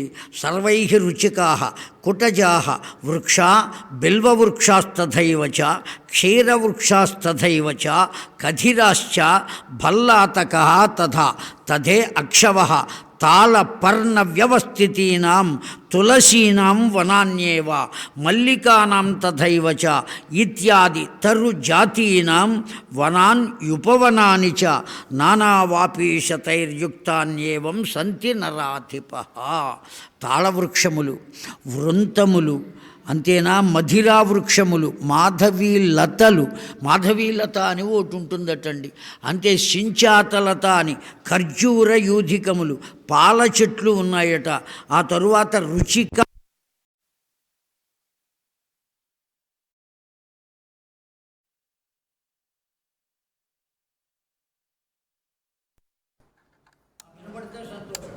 తులసీవనము, ఇవన్నీ కూడా ఉన్నాయండి అక్కడ. వాటి శోభ, వాటి నుండి వచ్చినటువంటి పుష్పములు, వీటినన్నిటినీ దర్శిస్తూ ఇప్పుడు ఆ కంచుతో చేయబడిన ప్రాకారానికి ఎన్ని ద్వారములు ఉన్నాయంటే దానికి కూడా 4 ద్వారములు ఉన్నాయి. ఆ 4 ద్వారముల వద్ద ఒక్కొక్క ద్వారము వద్ద 8 మంది మాత్రమే ఉన్నారటండి. మొత్తం ఎంతమంది ఉన్నారు 4 ద్వారముల వద్ద కలిపి? 4 8 32 మంది. వీళ్ళే దూతికా దేవతలు అని చెప్పబడతారు. ఆ దూతికా దేవతలు ఎప్పుడు ఎక్కడ ఏ మానవ లోకంలో ఎవరెవరు ఏం చేస్తున్నారు, ఎవరు ఎన్ని ధర్మాలు చేశారు, ఎవరు ఎన్ని దానాలు చేశారు, పుణ్యక్షేత్రానికి వెళ్ళి కూడా దాన ధర్మాలు చేయకుండా వచ్చారా, కనీసం ఆ భగవంతునికి ఓ పూలమాలైనా వేశారా, లేదు తన తల తీసుకువెళ్ళి వారి తల మీద కొట్టి వచ్చారా, ఇంతేనా, ఏం చేశారు వీళ్ళు, ఇవన్నీ పరిశీలన చేస్తూ ఉంటారు. ఆ దూతికా దేవతలు ఎంతమంది అంటే 4 8 32 మంది దేవతలు వాళ్ళు అక్కడ ఉండి చూస్తూ ఉంటారండి.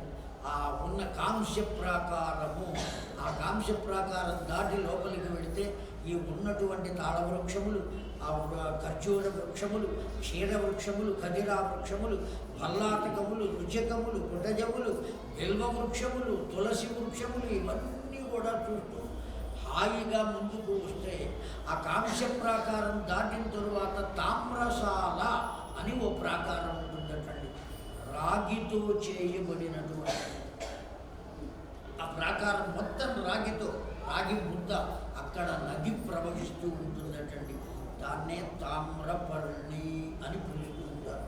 అక్కడ నుంచి ఆ తామ్రపర్ణి అలా ప్రవహించి ప్రవహించి ప్రవహించి ప్రవహించి భూమండలానికి వచ్చి ఇప్పుడు కూడా తమిళనాడు వద్ద ప్రవహిస్తున్నదండి. ఆ తామ్రపర్ణి అనబడేటువంటి నది ఎంత గొప్పగా ఉన్నదో వినపడుతుందండి మీకు అందరికీ? వినపడుతుంది కదా? నిశ్చింతగా చెప్పుకున్నాం. ఎందుకంటే ఎప్పుడు వస్తుందో తెలియదుగా. ఎందుకంటే దానికి కూడా మనం ఇందాకే తలుచుకున్నాం, మొన్న కరెంటు పోయినప్పుడు అని తలుచుకున్నాం కదా, దానికి గుర్తొచ్చింది. అందుకోసం ఓహో నేను ఇప్పుడు పోవాలి కదా అని ఒక్కసారి ఆగిపోయింది. ఏం చేస్తాం, అమ్మవారు ఏం చేస్తాడో వీడు చూద్దామని పరీక్ష. జయ జగదంబ విశ్వం 5:30 అయిందా? 5:30 అయిందండి. ఇక మనం సంధ్యావందనం బ్రేక్ మనకు ఉన్నది కనుక వెళ్ళి సంధ్యావందనం చేద్దాం. ఇప్పుడు మనం ఎక్కడున్నామంటే తామ్రశాల వద్ద ఉంటుంది. ఆ తామ్రశాల దగ్గర ఉండేటువంటివన్నీ జాగ్రత్తగా చూస్తూ ఉండండి. ఇంతలోనే సంధ్యావందనం చేసుకుని వచ్చేస్తాం. అక్కడి నుంచి మిగతా శాలలన్నీ దర్శిద్దాం. మనం చేస్తూ స్వస్తి.